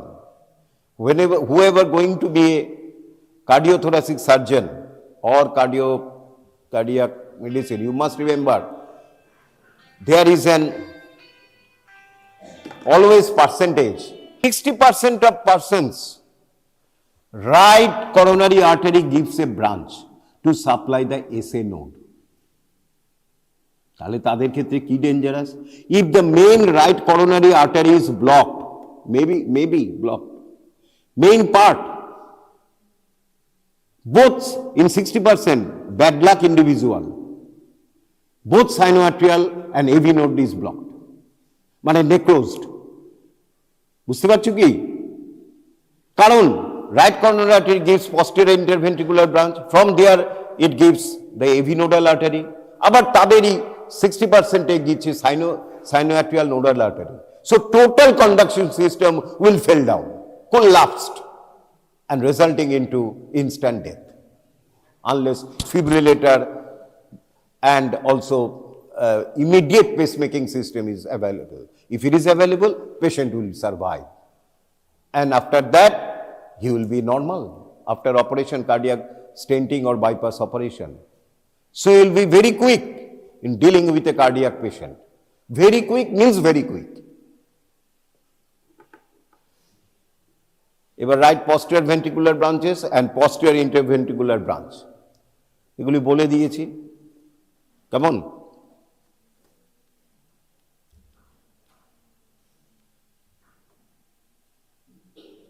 This is the posterior interventricular artery arising from the right coronary artery. এটাও একটা variation. এখানে দেখতে পাচ্ছ কি, right coronary artery ends without anastomosing with the left coronary artery. It ends by giving its last branch. ওখানেই শেষ হয়ে গেল। সুতরাং in coronary circulation there is so many variations, and you have to deal them individually. So area of distribution of right coronary artery, right atrium, right ventricle except a small part adjacent to the anterior interventricular groove, left ventricle adjacent to the posterior interventricular groove, interventricular septum, and conduction system heart except left bundle branch. তাহলে right atrium gives not only supply the right atrium, it also supply part of the left ventricle also. এটা মনে রাখবে, posterior part of the left ventricle is supplied by the right coronary artery, plus it supplies the posterior inferior 1/3 of the posterior inferior part of the interventricular septum. এবং interventricular septum is the partition. This side is a part of the right side, this side is the part of the left side. এটা তো ventricle, এটাও ventricle. সুতরাং right coronary artery গেলে যে শুধু right side damage হবে তা নয়, লেফট ভেন্ট্রিকলও ড্যামেজ হচ্ছে, আর লেফট করোনারি আর্টারি ড্যামেজ হলে তো হবেই।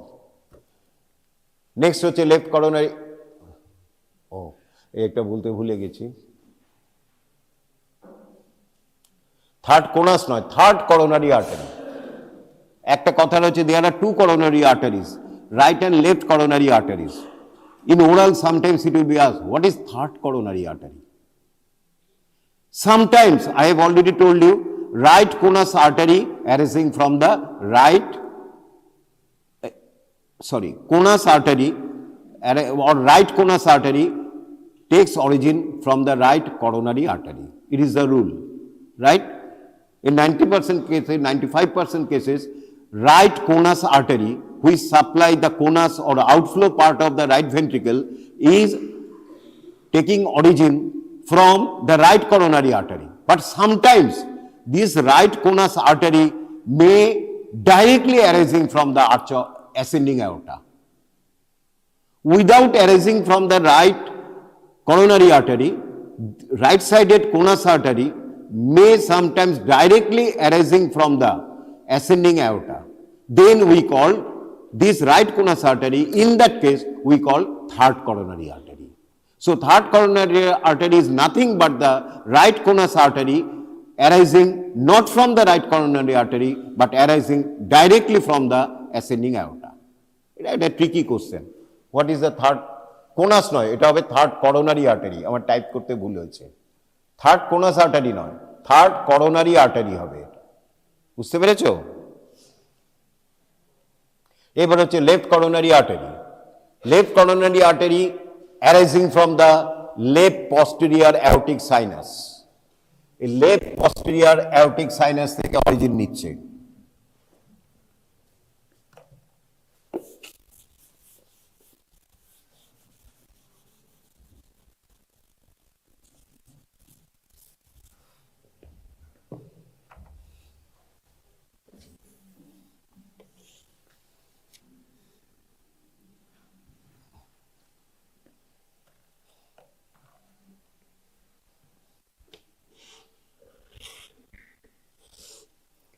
লেফট পস্টেরিয়র অ্যাওরটিক সাইনাস থেকে অরিজিন নিচ্ছে।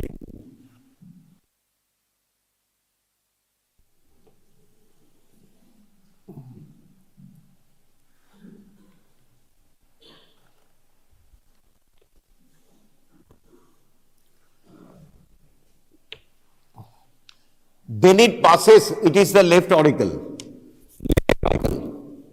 Left auricle, this is the pulmonary trunk. Then it passes between the left auricle and the pulmonary trunk.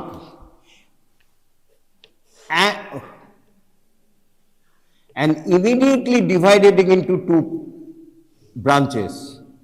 One is the anterior interventricular artery and this one is the left circumflex coronary artery. Just left coronary artery হচ্ছে এইটুকুনি। It passes between the left auricle and the pulmonary trunk, then immediately divides into left circumflex coronary artery and anterior interventricular artery. Anterior interventricular artery occupies the anterior interventricular groove, then winds round the incisura abscis cortis and occupies the posterior part of the posterior interventricular groove, where it anastomoses with the, বলো এবার কার সাথে anastomosis করবে? খুব easy, কার সাথে anastomosis করবে? হ্যাঁ, very good. এখানে তো একটাই আর্টারি রয়েছে আগে থেকেই, যেটা রাইট করোনারি আর্টারি থেকে দিয়েছে, posterior interventricular artery arising from the right coronary artery.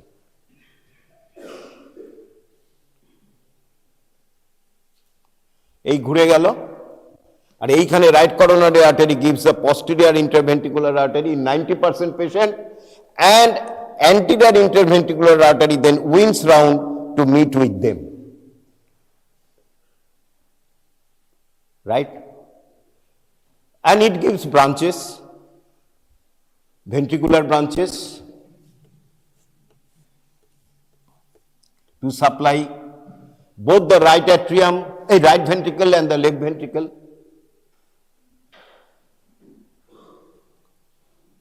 And also it supplies the raised part anterosuperior 2/3 of the ventricular septum.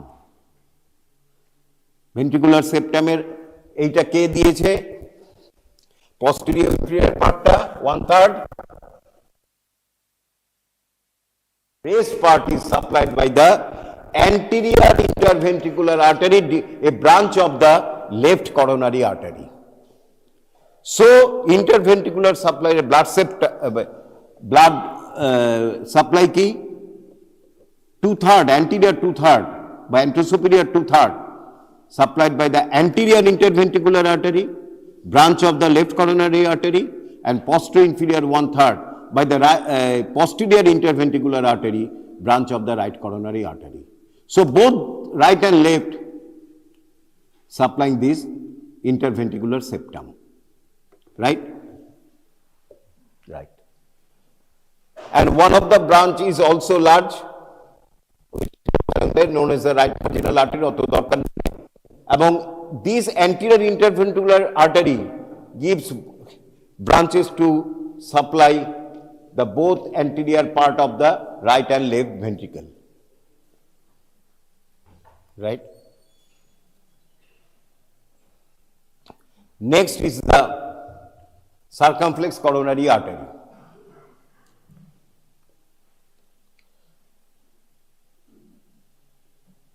अच्छा end of की अच्छा आगे बोले नहीं. This circumflex coronary artery and starts here and winds round the left border of the heart and goes to the posterior part of the atrioventricular groove. Posterior part এ ঢুকে গেল এই যে atrioventricular groove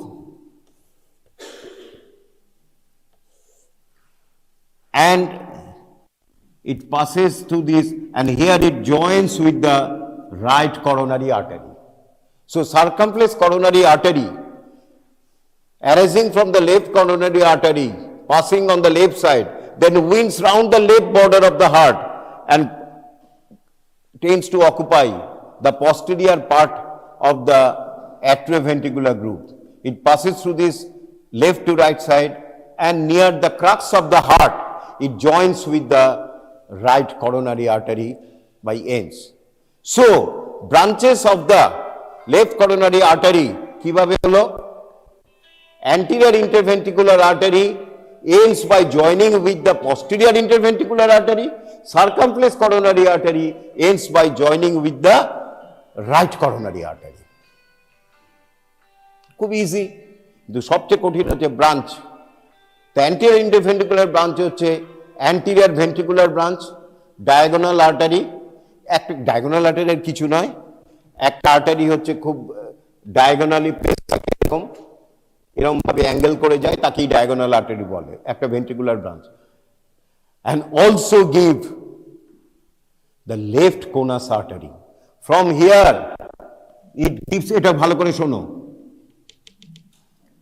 anterior interventricular artery supply the outflow part of the right ventricle known as the outflow part এর আরেকটা নাম কি? কোনাস বা infundibulum, right? তাহলে কোনাস is supplied by the right conus artery derived from the right coronary artery and the left coronary conus is and the left conus artery derived from the anterior interventricular branch of the left coronary artery. আর septal branch আমি বলেছি আগেই, it gives supply the anterior 2/3 of the ventricular septum. সবচেয়ে important হচ্ছে left circumflex coronary artery.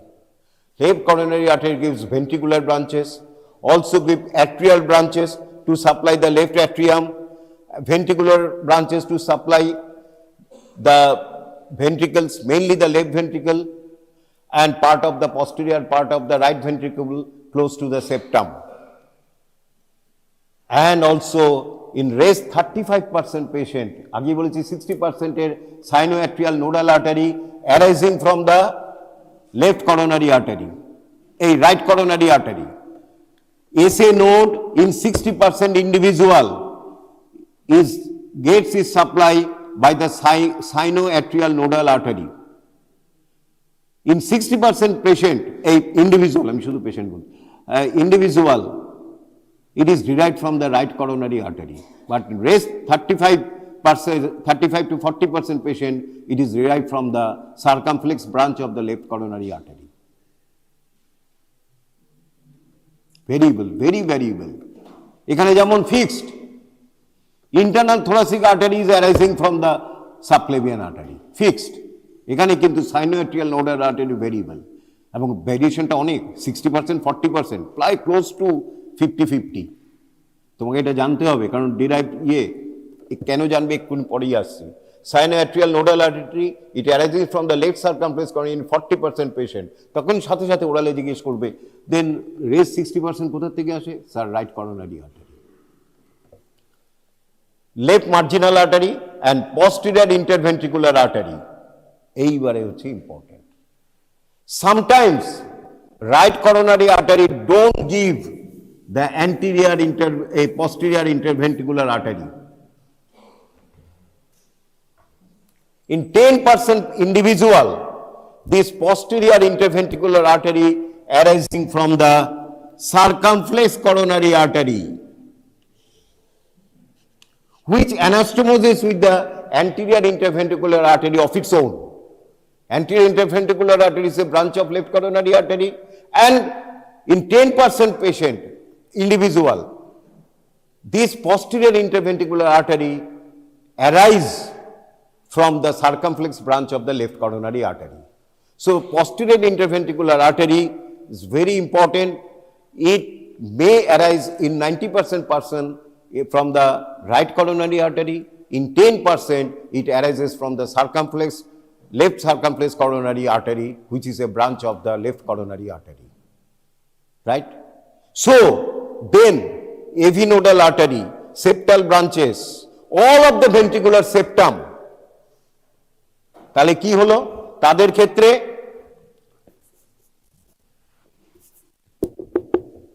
anterior part supplied by the anterior interventricular artery, ভালো করে এটা লক্ষ্য করো, it is the ventricular septum.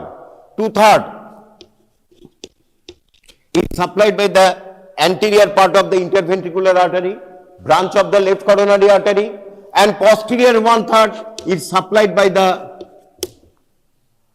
posterior interventricular artery, which is also branch of the left coronary artery, in 10%. তাহলে কি হলো? If left coronary artery is damaged or blocked, whole of the septum gets functionless, death. কি dangerous ভাবো, race 10% কি dangerous. যদি left coronary artery main ইয়েটা block হয় এখানে, তাহলে এখান দিয়ে সেপ্টারটা পেছন দিয়ে এটাও গেল। So 10% individuals are very poor, কিন্তু 90% person will survive if one artery is blocked, at least for a time being, এবং তারপরে get medical aid and survive. That is the importance of this. Next আরেকটা হচ্ছে Kugel's artery. It is an atrial branch of the left coronary artery which communicates with the atrial branch of the left coronary artery along the anterior দরকার নেই। একটা atrial branch আর atrial Kugel's artery বলে, কেউ জিজ্ঞেস করবে না। Area of distribution of left coronary artery, left atrium, left ventricle except area adjacent to posterior interventricular group, right ventricle adjacent to, এটা নিজেরাই এখন বানাতে পারবে। এইটা একটা question. What is the annulus of Vuesens? Annulus of Vuesens, especially this is important এখন নয়, important হবে তোমাদের নেক্সট পরীক্ষায়, এই কোশ্চেনগুলি তখন দেবে related clinically. Anatomy question direct দেবে না কিন্তু, এই যে এত পড়াচ্ছি কেন ক্লিনিক্সে, নেক্সট পরীক্ষায় তোমাদের এমসিকিউ উইল বি প্লেসড, পরিষ্কার গাইডলাইন লেখা হচ্ছে অ্যানাটমি ক্লিনিক্যালি বেসড। ওই বাউন্ডারি থেকে এমসিকিউ আসবে না, আসবে এইসব থেকে। কেমন? What is annulus of Vuesens? Sometimes right conus artery derived from the right coronary artery, left conus artery derived from the left coronary artery may circle the infundibulum, circle the conus, necklace like circle, and this circle we call annulus of Vuesens. এটা হচ্ছে infundibulum, ধরো pulmonary trunker, right conus artery is joined with the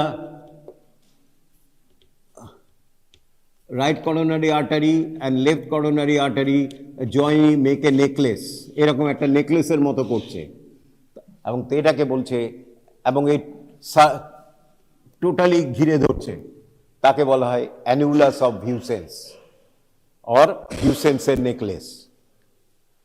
এবার last আজকে বলে চলে যাচ্ছি, what is cardiac dominance? কতবার যে কোশ্চেনে দিয়েছে তার কোনো মানে নেই। কার্ডিয়াক ডমিনেন্স 3 লাইনের ব্যাপার। কোন আর্টারিটার উপরে আমি স্ট্রেস দিয়েছি, বারবার বলেছি, এত যে ব্রাঞ্চ বললাম, কোন আর্টারিটার উপরে স্ট্রেস দিয়েছি, what in on which artery I give stress, Which branch? Huh? Posterior interventricular artery. I have given stress repeatedly the posterior interventricular artery. If posterior interventricular artery arising from the right coronary artery, we give right cardiac dominance in 90% patient. And if posterior interventricular artery arising from the left coronary artery, we call it left cardiac dominance. So which is dangerous? Left. So by which we can know this, if it is a left cardiac dominance, the patient is susceptible to great prognosis. এর মানে হয়নি যে ওদের বেশি হবে মাইক্রোল infarction, ওদের প্রগনোসিসটা বাজে। সুতরাং right dominant means posterior interventricular artery if arises from the right coronary artery, and posterior interventricular artery arises from the left coronary artery. আর ব্যালেন্সড বলা হয়, ব্যালেন্সড কি? both the right and left posterior interventricular artery arising from the right and left coronary artery, both lucky, তাদের বলা হয় balanced coronary artery. Balanced posterior interventricular arising both from right and left, we call balanced dominance. So cardiac dominance means খুব সহজ, posterior interventricular artery if arising from the right coronary artery, right cardiac dominance. Posterior interventricular artery arising from the left coronary artery, আজকে থাক, from the intestine. Actually, and this portal vein from the intestine, and this portal vein also received, this portal vein also receives a vein from the spleen known as the splenic vein. Actually, portal vein is formed by the splenic vein and the mesenteric vein. Whatever it may be, you'll learn later on, superior mesenteric vein. So, what does this splenic vein contains? Mainly the breakdown products of the old RBC. The RBC getting old, about more than 120 days, this must be destroyed. Otherwise, the RBC's wall gets non-flexible. RBC must pass through the finest capillary of the body, in our body. And the finest capillary is just diameter 7.2 micron. And the wall of the RBC must be flexible, so that it squeezes through the capillaries. From the RBC must be flexible, and from this RBC, the oxygen, it delivers oxygen to the tissues, cells of the tissues, and oxygen is carried by the hemoglobin. But when the RBC gets old, this flexibility lost. And if this flexibility is lost, what is using keep this RBC in our body? It must be removed. So RBC has been captured and trapped by mainly by the spleen, and spleen destroyed and broken down this RBC. But these breakdown products of RBC are sometimes very useful to our body. It must be kept. Most important is the iron. So it must go to the liver by final metabolism of the RBC. So this splenic vein contains the old senile RBC broken down by the spleen. So the foods on one hand and broken down products of the RBC go to the liver by the portal vein. And portal vein is the factory. In this factory, this has been utilized in many ways. The machine starts and they utilize to produce their final products. For example, glucose assimilated to form glycogen. Fat assimilate to form the saturated fat, unsaturated fat, also cholesterol, right? Lipids and cholesterol.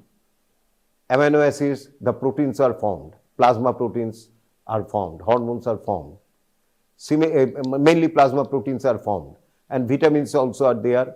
Liver also helps to produce certain vitamins, vitamin D, etc. conversion. And these final products of these broken down RBC, ultimately iron is kept in the body, and their final products form the bilirubin, and also bile salts and bile pigments.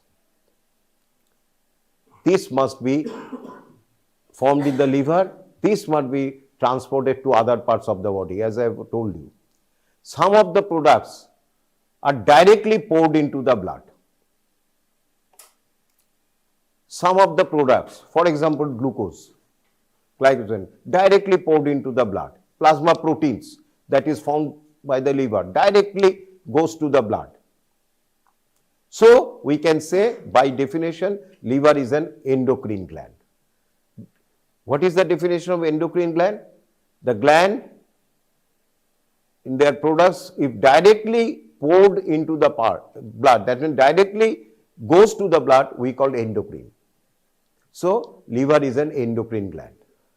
Plus, liver also produces bile salts, bile pigments, total we call the bile, which is not directly poured into the blood, because if this bile salt goes to the blood, it is a dangerous condition. So it must be excreted out. How? By a duct known as the hepatic duct, which ultimately forms the common hepatic duct, then it forms the common bile duct, and ultimately it goes to the duodenum, and from the duodenum it goes to outside the stool. Some of them it is. So liver also produces some substance which is excreted out through a duct. So liver is both an exocrine and an endocrine gland. So it is an example of dual gland. Liver is an exocrine and endocrine gland. So to final product is reached by portal vein. So liver is supplied by portal vein.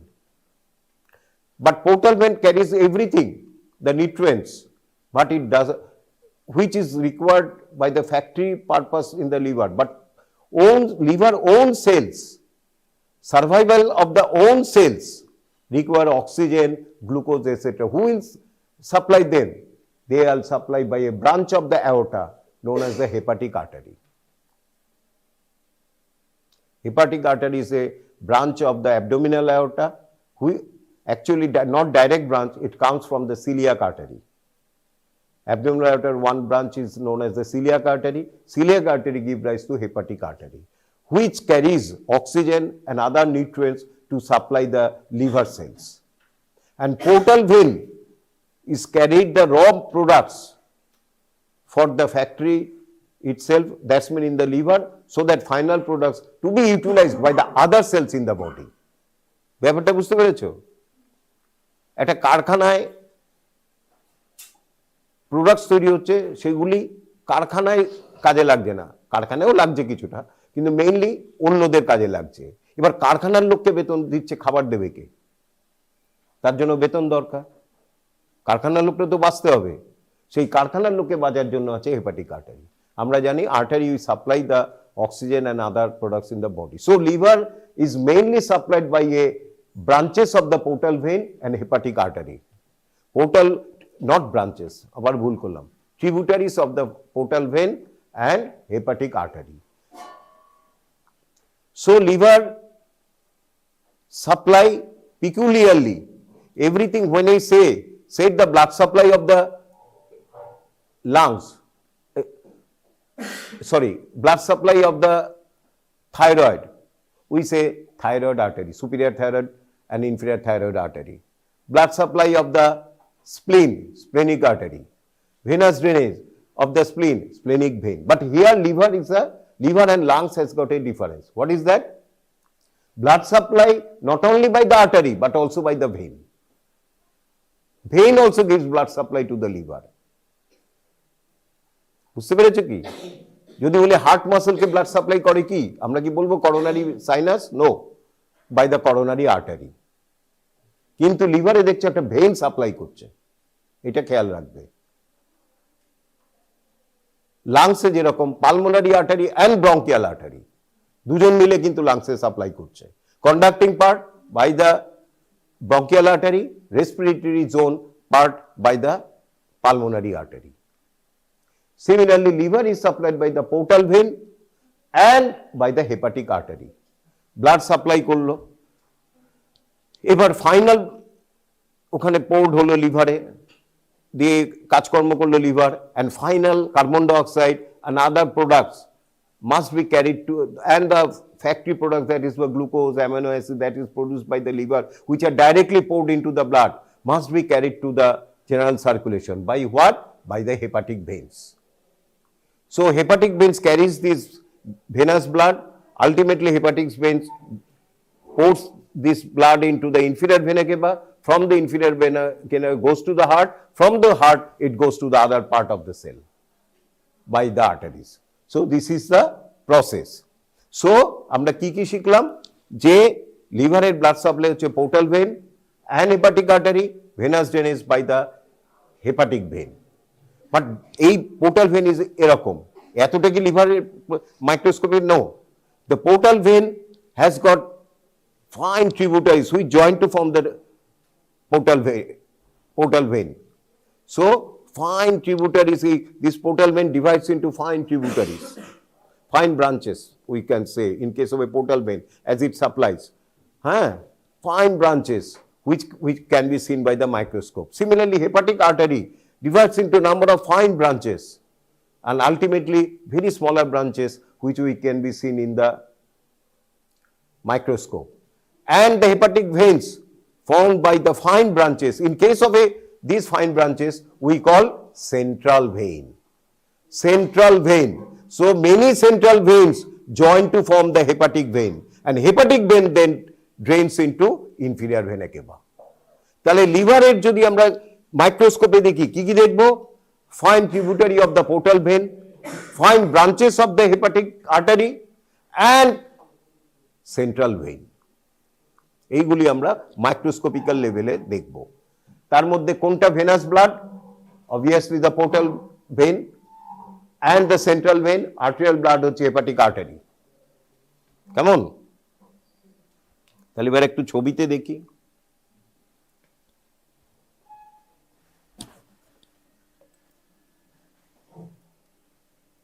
এই দেখো, this is the portal vein, mesenteric vein, splenic vein, join to form the portal vein, which now divides into number of fine tributaries. This is the hepatic artery, which ultimately divides into number of artery, and the venous end now form the hepatic vein, which joins to form the inferior vena cava.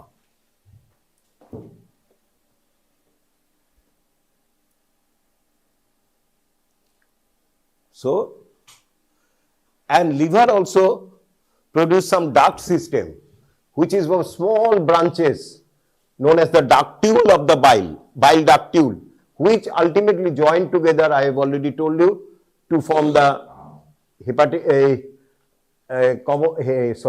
hepatic duct, which ultimately join with the cystic duct, which is derived from the gallbladder, সব শিখে যাবে, to form the common bile duct, which ultimately drains into the duodenum to carry the bile. So liver we all see in the microscopical section. Look, this is the hepatic artery, fine branches, this is the portal vein tributaries, and this is the bile ductules. So when take a cut section, we find all cuts, all transversely cut section of that.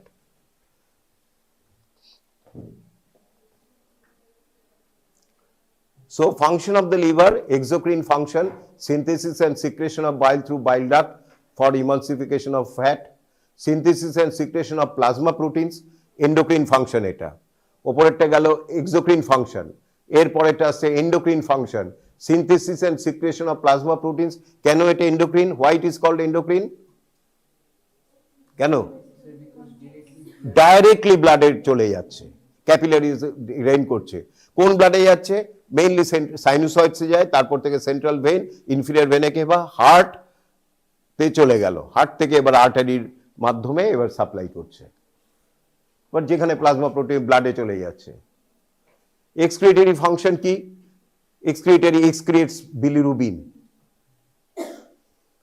Metabolic function, storage function, glucose as glycogen, detoxification function, certain chemicals, drugs, phagocyting function. Liver has got a special macrophage cell known as the Kupffer cells, which phagocytes bacteria, virus, etc. and hemopoietic function only in the fetus. In fetus, the liver also produce blood cells. আচ্ছা, এরপরে আমরা দেখলাম liver is covered by a fine connective tissue covering, which we call the Gleason's capsule. We call the Gleason's capsule. We call the part of the liver also covered by the peritoneum also, and part of the liver is not, surface of the liver is covered by the, in some part, the peritoneum, in some part, no peritoneum is present. We call the bare area of the liver. ছেড়ে দাও।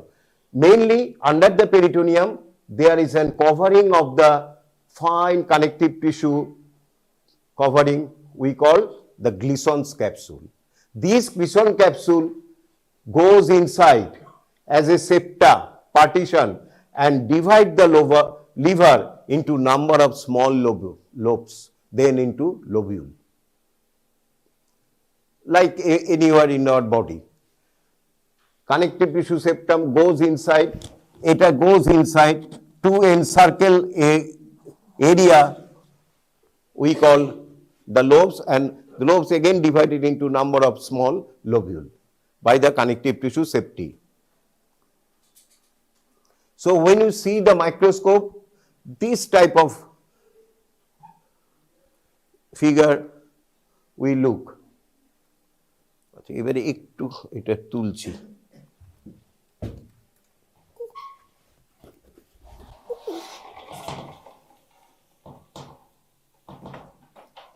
Of করি।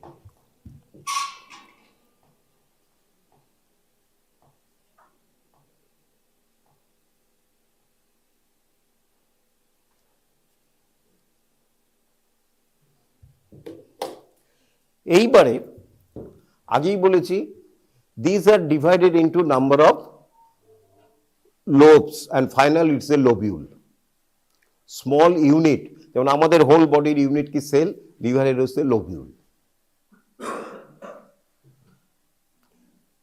Connective tissue septa divided into liver into number of lobes, right lobe, left lobe, caudate lobe, quadrate lobe, etc.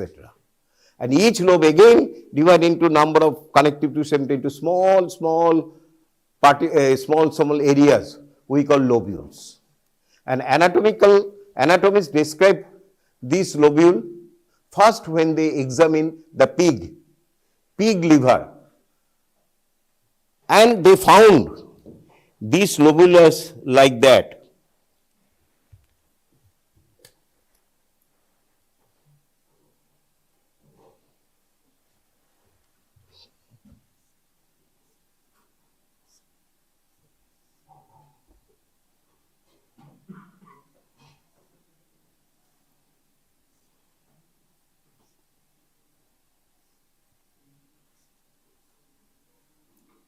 এটা থাক।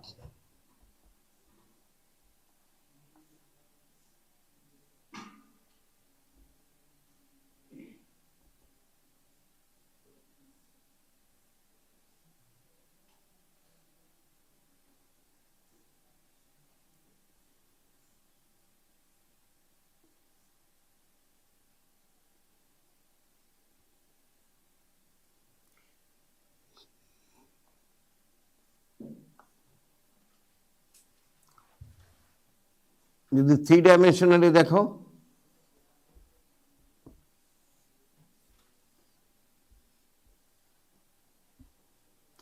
it is look like that.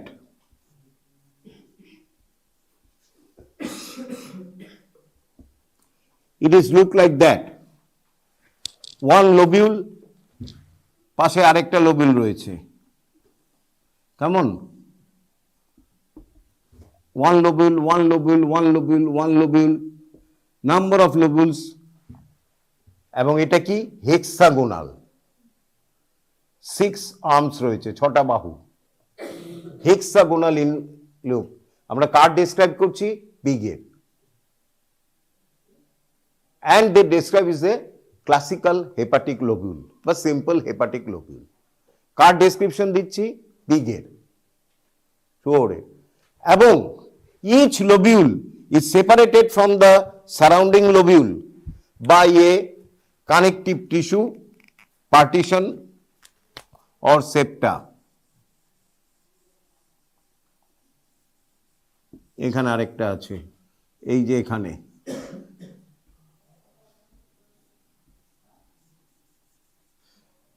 totally isolated from the connective tissue septum by a connective tissue partition. একদম আলাদা। And it has been found the central part of the lobule is occupied by a vein known as the central vein, which ultimately forms the hepatic vein.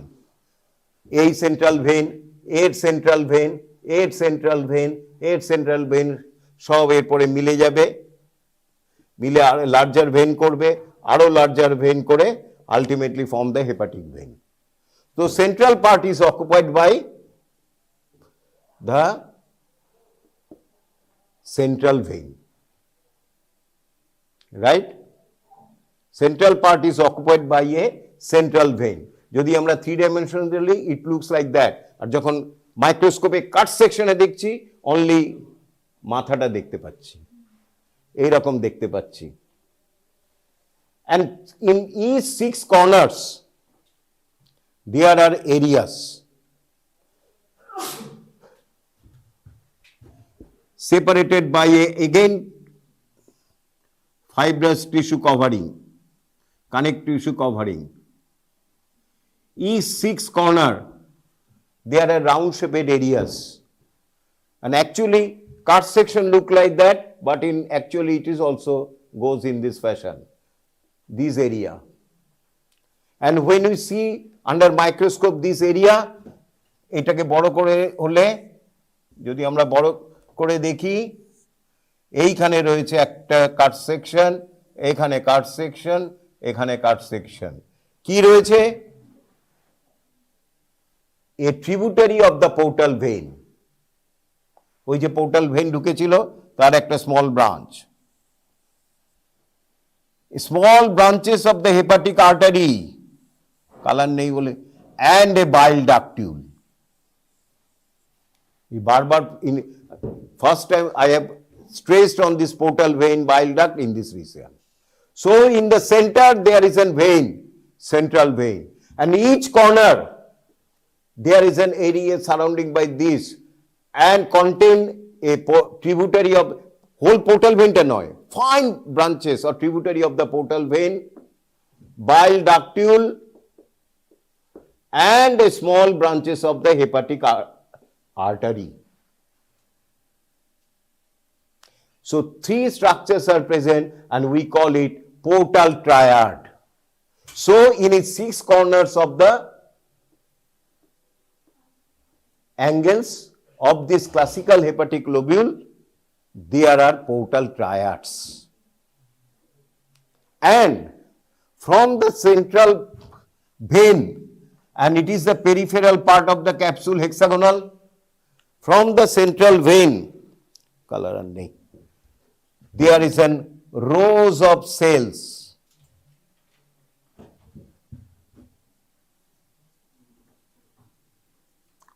From the periphery, like the spokes of a wheel, like the spokes of a wheel,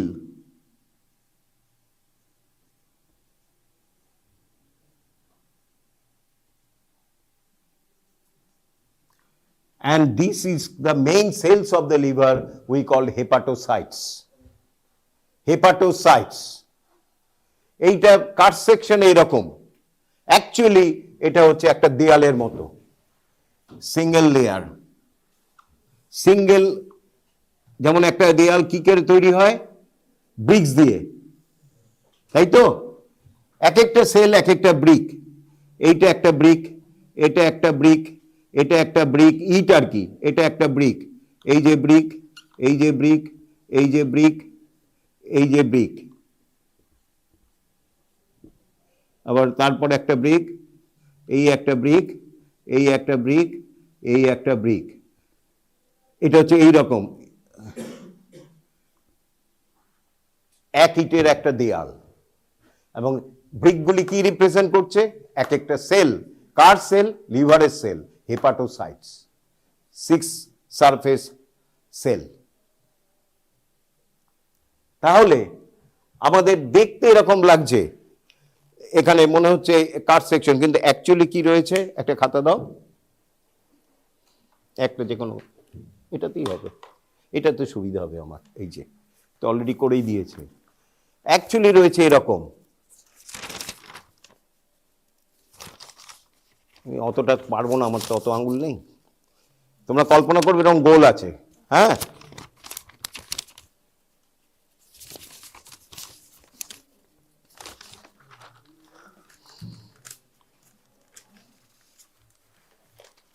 এই যে এক একটা hepatic সেলের ওয়াল কেমন, আহা দাঁড়া,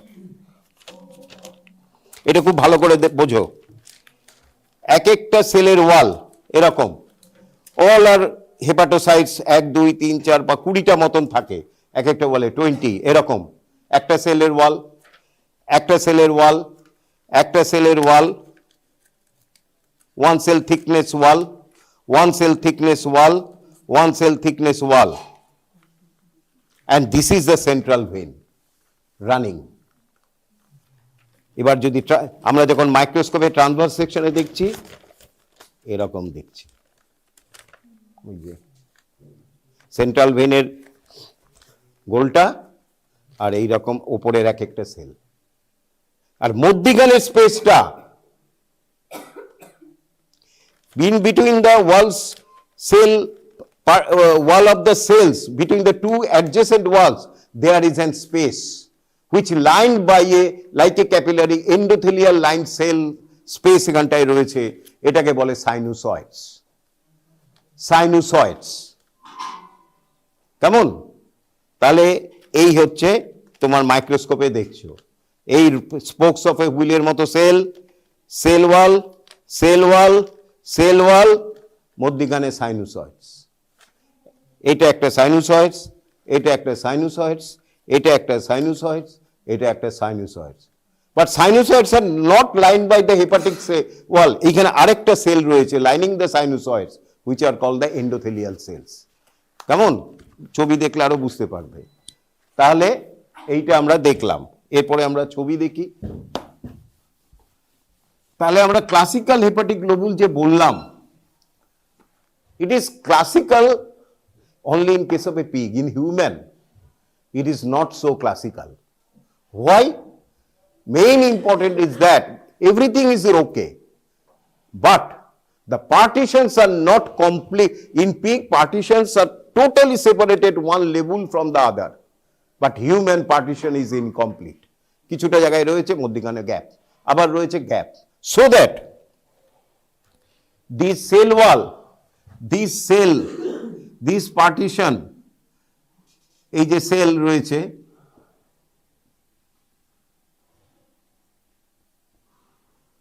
it gives branches, সাইডে একটা ব্রাঞ্চ দিয়ে দিল,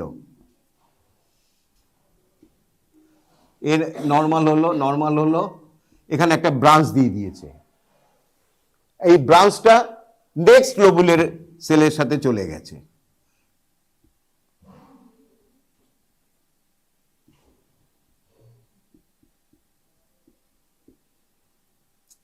এখানে একটা ব্রাঞ্চ দিয়েছে, এটা হচ্ছে একটা লোবিউল, এটা হচ্ছে অ্যাডজেসেন্ট লোবিউল, এখান থেকে একটা branch which goes to the next lobule. সুতরাং খুব ইউনিফর্ম স্ট্রাকচার পাবো না, এত সুন্দর পাবো না, মনে হবে যেন কোনো সেপারেশন নেই, কোনো জায়গায় some hair may be separated, may be not. এটা গেল একটা। আর 2 নম্বর হচ্ছে ইন হিউম্যান,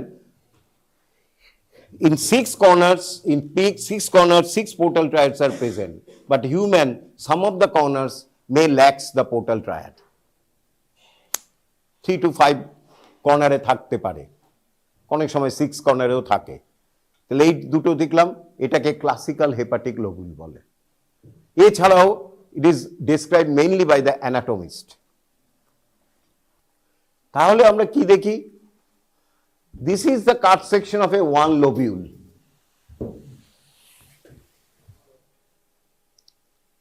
Cross section এ দেখতে পাচ্ছি, this is the another lobule, adjacent lobule. Centrally it is occupied by the central vein. Centrally, it is occupied by the central vein. Centrally, it is occupied by the central vein. And this pink structure is the liver cell radiating from central vein to the periphery. Radiating from central vein to the periphery. Right? এই যে pink এগুলি, and this white are the sinusoids. এত classical যে ছবি আঁকলাম ওরম হয় না, কারণ ব্রাঞ্চিং রিব্রাঞ্চিং করেছে অ্যাডজেসেন্ট সেলগুলি, ফলে classical sinusoids also branch rebranch. So this white is the sinusoids, central vein, and this is the portal triad. Artery, vein, bile duct, covered by a capsule, connective tissue covering. This is one portal triad. ঠিক এরকম পাবে, এর থেকেও ভালো আছে portal triad.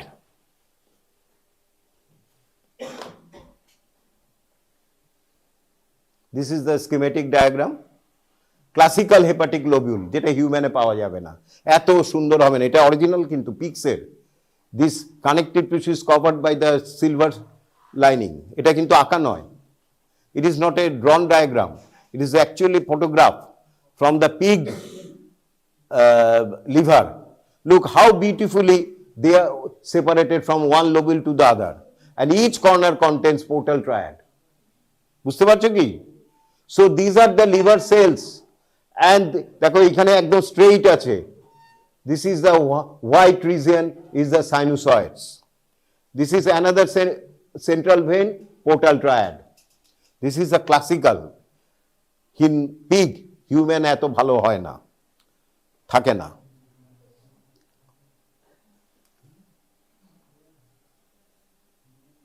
এবার mark করে দিয়েছে, দেখো. So classical lobule is a hexagonal structure. Central part is occupied by the central vein, and angles are occupied by the portal triad. And each lobule is separated from by the connective tissue septum, derived from the Gleason's capsule. This is the three-dimensional picture. Look, this is the central vein, this is the portal triad, small tributaries of the hepatic bile and portal duct. And this main ductule passing in between the two lobules in this fashion. এটাও important. এই জায়গাটা দেখো, দুটো লোবুলের মাঝখান দিয়ে এরকম ভাবে pass করছে. তারপরে each lobule this gives small tributary. এই আরেকটা জিনিস ভালো করে লক্ষ্য করো, এই যে hepatic artery carries blood from the heart, তাই তো? Hepatic artery carries blood from the heart, এই যাচ্ছে, যেই পোর্টাল ট্রায়াডের একটা সাইনোসয়েডস এর কাছে এলো, this is the sinusoids. In between the two liver rows there is an sinusoids. It carries a small branch which directly opens into the sinusoid. ভালো করে লক্ষ্য করো, hepatic artery blood containing almost 90%, 96% oxygen, it goes and directly supply the sinusoids. So blood is poured here, top করে পড়ে যাচ্ছে. And portal vein also supply these sinusoids which directly open into the sinusoids. So there is a mixture of a venous blood and an arterial blood. So there is a mixture of a oxygen, glucose, amino acids, as well as the food products derived from the portal vein. So sinusoids is a place where there is a mixture of the arterial and venous blood. And liver cell draws oxygen, carbon dioxide, oxygen and other glucose, amino acids, fatty acids, glycerol, and manufacture. It is a factory. Each liver cell has got an individual factory. It manufactures glycogen, it manufactures plasma proteins, it manufactures vitamins, it manufactures some erythropoietin, etc. Kidney erythropoietin, ভুল বলেছি. It manufactures some a final product of vitamin D, and ultimately these cells pour this final product into the blood, except bile. Bile will be carried by this here, bile ductule. So all the products produced by the liver cells plus the carbon dioxide and excretory products are poured into the sinusoids. And these sinusoids blood ultimately goes to the central vein, from the central vein to the hepatic vein, then to the inferior vena cava, then to the heart. This is the circulation of the liver. Look, so portal vein pours its foods materials into the sinusoids, hepatic artery, oxygen and other is poured into the sinusoids, liver cells utilize these products and pour also on the way it gives carbon dioxide and other final products here, and ultimately it goes to the central vein. Clear হয়েছে যে আমরা বেঁচে আছি কিন্তু এর জন্যই, এর জন্য মানে you should be grateful to the liver. This is the plates, দেখো এইরকম হচ্ছে প্লেট, এই যে সিঙ্গেল সেল থিক।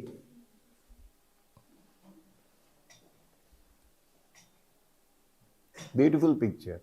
এখানে দেখছো প্লেটসগুলি ব্রাঞ্চ করছে এবং তার ফলে একটা সাইনোসয়েডসও ব্রাঞ্চিং হয়ে যাচ্ছে, ফলে ক্রাস সেকশনে আমরা এরকম দেখছি স্মুথ হোয়াইট স্মুথ সেল দেখতে পাই না, we cannot C.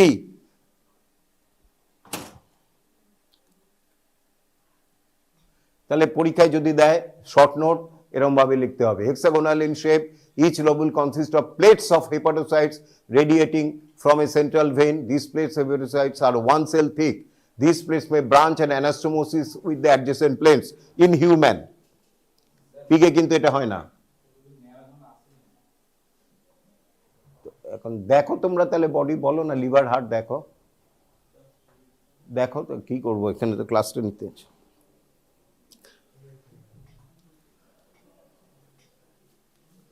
At the periphery of the lobule, the hepatocytes to join with one another to form limited ছেড়ে দাও। The space between the adjacent plates of এটা important is called hepatic lacunae containing hepatic sinusoids. এই যে দুটো প্লেটসের মধ্যে যে স্পেসটা থাকে সেটাকে বলে ল্যাকুনি। এই ল্যাকুনির মধ্যেই একটা ক্যাপিলারি লাইক স্ট্রাকচার থাকে যেটা বলছি হেপাটিক সাইনুসয়েডস। ক্লাসে বলেছিলাম what is the difference between capillaries and sinusoids. Sinusoids is also like a capillary, but they are adjacent and like by the endothelial cell, but they are in between the cells, the pores are larger. পরে আরো বলবো এখন। At the corners of the periphery of the lobule, there are portal triads covered by Glissen's capsule. Each portal triad contains branch of the hepatic artery, branch of the portal vein, and a bile ductule. ছেড়ে দাও। এরপর একটা very important জিনিস next যেটা আসবে, অনেক সময় জিজ্ঞেস করে what are the cells found in the liver. একই রকমের সেল কি শুধু hepatocytes? No, there are other cells also found in the liver.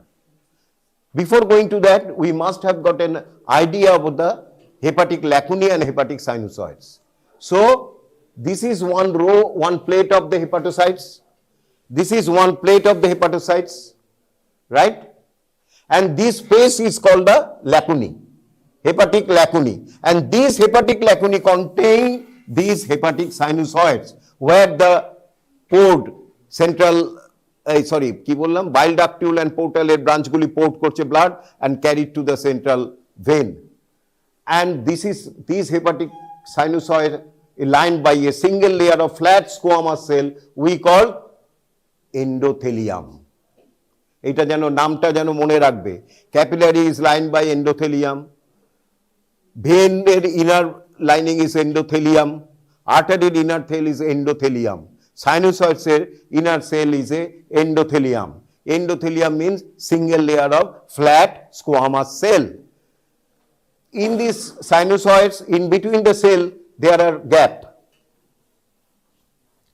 And the capillary ও তাই এরকমই দেখতে, but the difference is that the gap is larger, so that more large molecules can go and pass through and through. In capillaries, not so large molecule can pass through.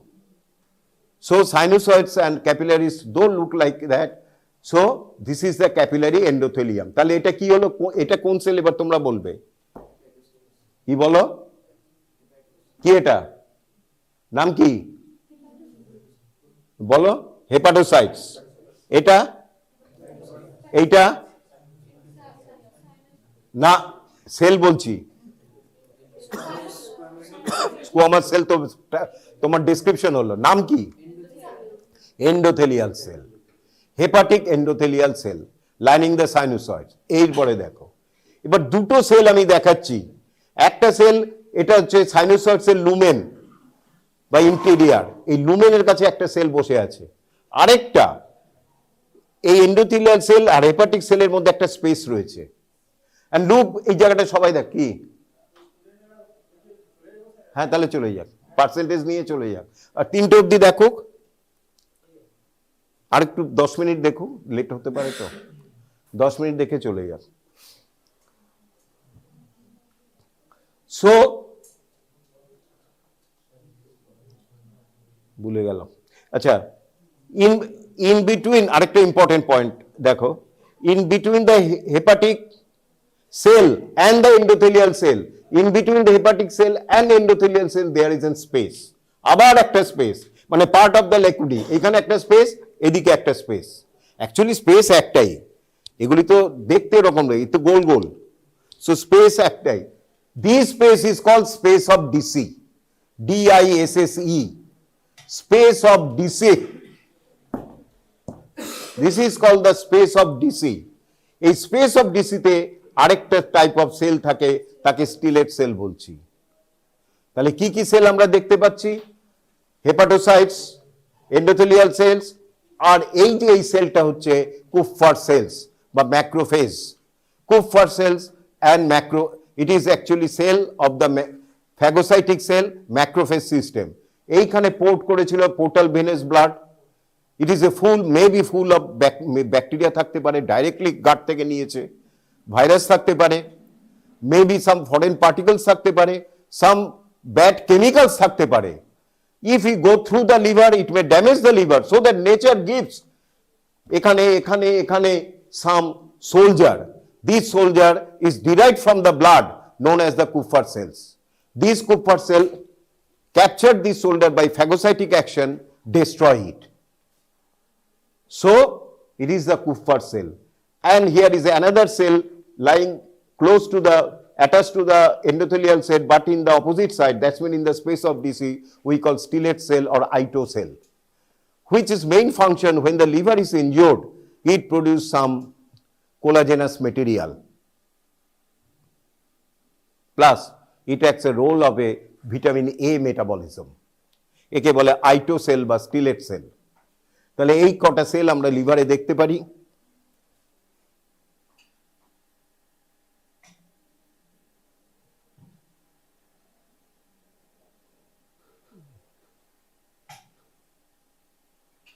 এইটা হচ্ছে liver sell, এটা হচ্ছে এন্ডোথেল, এই সাইনোসয়েডস, দেখছো RBC গুলি কি সুন্দর squeeze করছে। আর এইটা হচ্ছে, এই স্পেসটা হচ্ছে space of DC, occupied by the microvilli of the hepatic cell.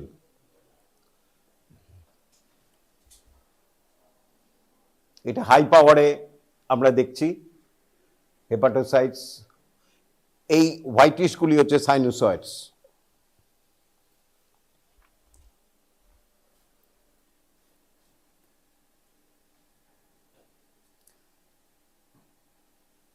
আগেই বলছি, আমি যে ডেসক্রাইব করেছিলাম লিভার সেল এরকম, সাইনোসয়েডস এরকম পাবো না, কারণ ব্রাঞ্চিং রিব্রাঞ্চিং হয়েছে বলে sinusoids also broken down into number of small spaces.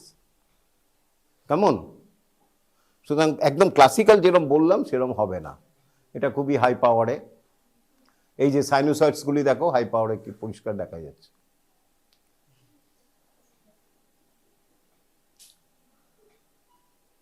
Space of ডিসিটা দেখো,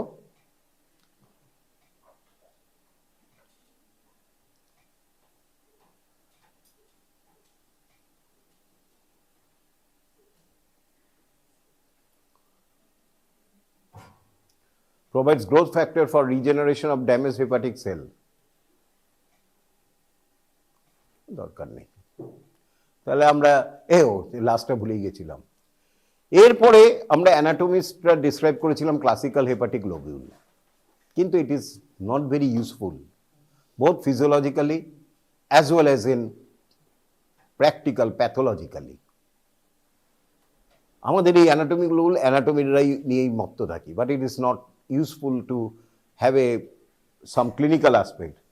or physiological aspect. Most important two lobules, another two classification by some physiologists and some pathologists. The physiologists divide the liver into portal lobule and pathologists divide the liver into hepatic acynus of Rappaport, one type of lobule. মানে কি তোমরা সবাই এক আছো, আমি বললাম আমি শুধু হাইট দিয়ে করব, সেটা দিয়ে দেখলো ভালো হলো না, তখন আরেকজন বললো না হাইট দিয়ে করে হবে না, মেল ফিমেল ভাগ করব, আরেকজন বললো না আমি অন্যভাবে ভাগ করব, ওয়েট দিয়ে ভাগ করব, সেরকম আর কি। অ্যানাটমিক্সটা লিভার সেলকে ক্লাসিক্যাল হেপাটিক লোবুল করেছে। কি classical hepatic lobule? What is that final decision? It is hexagonal in shape, centrally central vein, কর্নারে রয়েছে পোর্টাল ট্রায়াড। তো ফিজিওলজিস্ট বললো না, ইট ইজ ট্রায়াঙ্গুলার ইন, আমরা ভাগে ভাগ করব। We divide into triangular shaped lobule, of which সেন্ট্রালে থাকবে একটা পোর্টাল ট্রায়াড আর তিনটে অ্যাঙ্গেলে থাকবে তিনটে সেন্ট্রাল ভেইন। বুঝতে পেরেছো? এই জিনিসটা ভুলে যাও। সেন্ট্রাল ভেইন, সেন্ট্রাল ভেইন, তিনটে সেন্ট্রাল ভেইন, এই তিনটে সেন্ট্রাল ভেইন জয়েন করে দিলাম, that is the portal lobule. আর মধ্যখানে থাকবে পোর্টাল ট্রায়াড।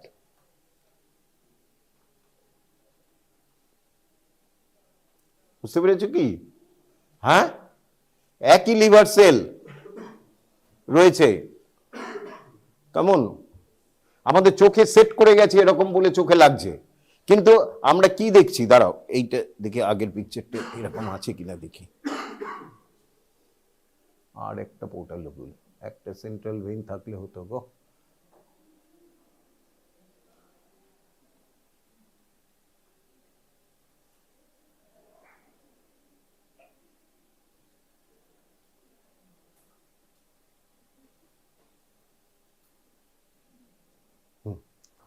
এইখানে দুটো তিনটে, হ্যাঁ।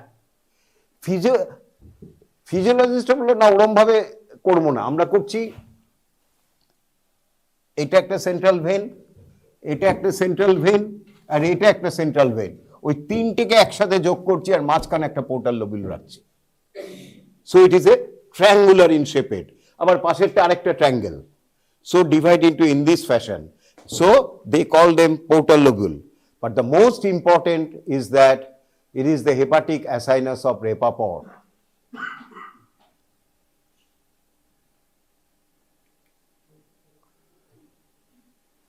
Hepatic acynus of Rappaport. কি এটা? It is a diamond shaped. ভালো করে এটা দেখো। So diamond shaped মানে হচ্ছে চারটে কর্নার রয়েছে। They have got 4 angles or 4 corners. দুটো কর্নারে থাকবে পোর্টাল ট্রায়াড, দুটো কর্নারে থাকবে সেন্ট্রাল ভেইন। এবার যোগ করব, এই যে ডায়মন্ড শেপের স্পেসটা আর কোয়াড্রাঙ্গুলার স্পেসটা হলো, সেইটা কি বলছে? Hepatic acinus of Rappaport. তাহলে হেপাটিক পোর্টাল লোবুলের সেন্ট্রালে কে থাকছে? Portal triad. ক্লাসিক্যাল হেপাটিক লোবুলের সেন্ট্রালে কে থাকছে? Central vein. আর এইটার সেন্ট্রালে থাকছে এই কানেক্টিং প্লেটটা, হুইচ কানেক্টস টু অ্যাডজেসেন্ট লোবুলসে, এই ওয়ান পোর্টাল ট্রায়াডকে ওয়ান পোর্টাল ট্রায়াড কানেক্ট করছে। কেমন? আর এবার নেক্সট ছবিটা দেখো, কেন ইম্পর্টেন্ট সেটা দেখো।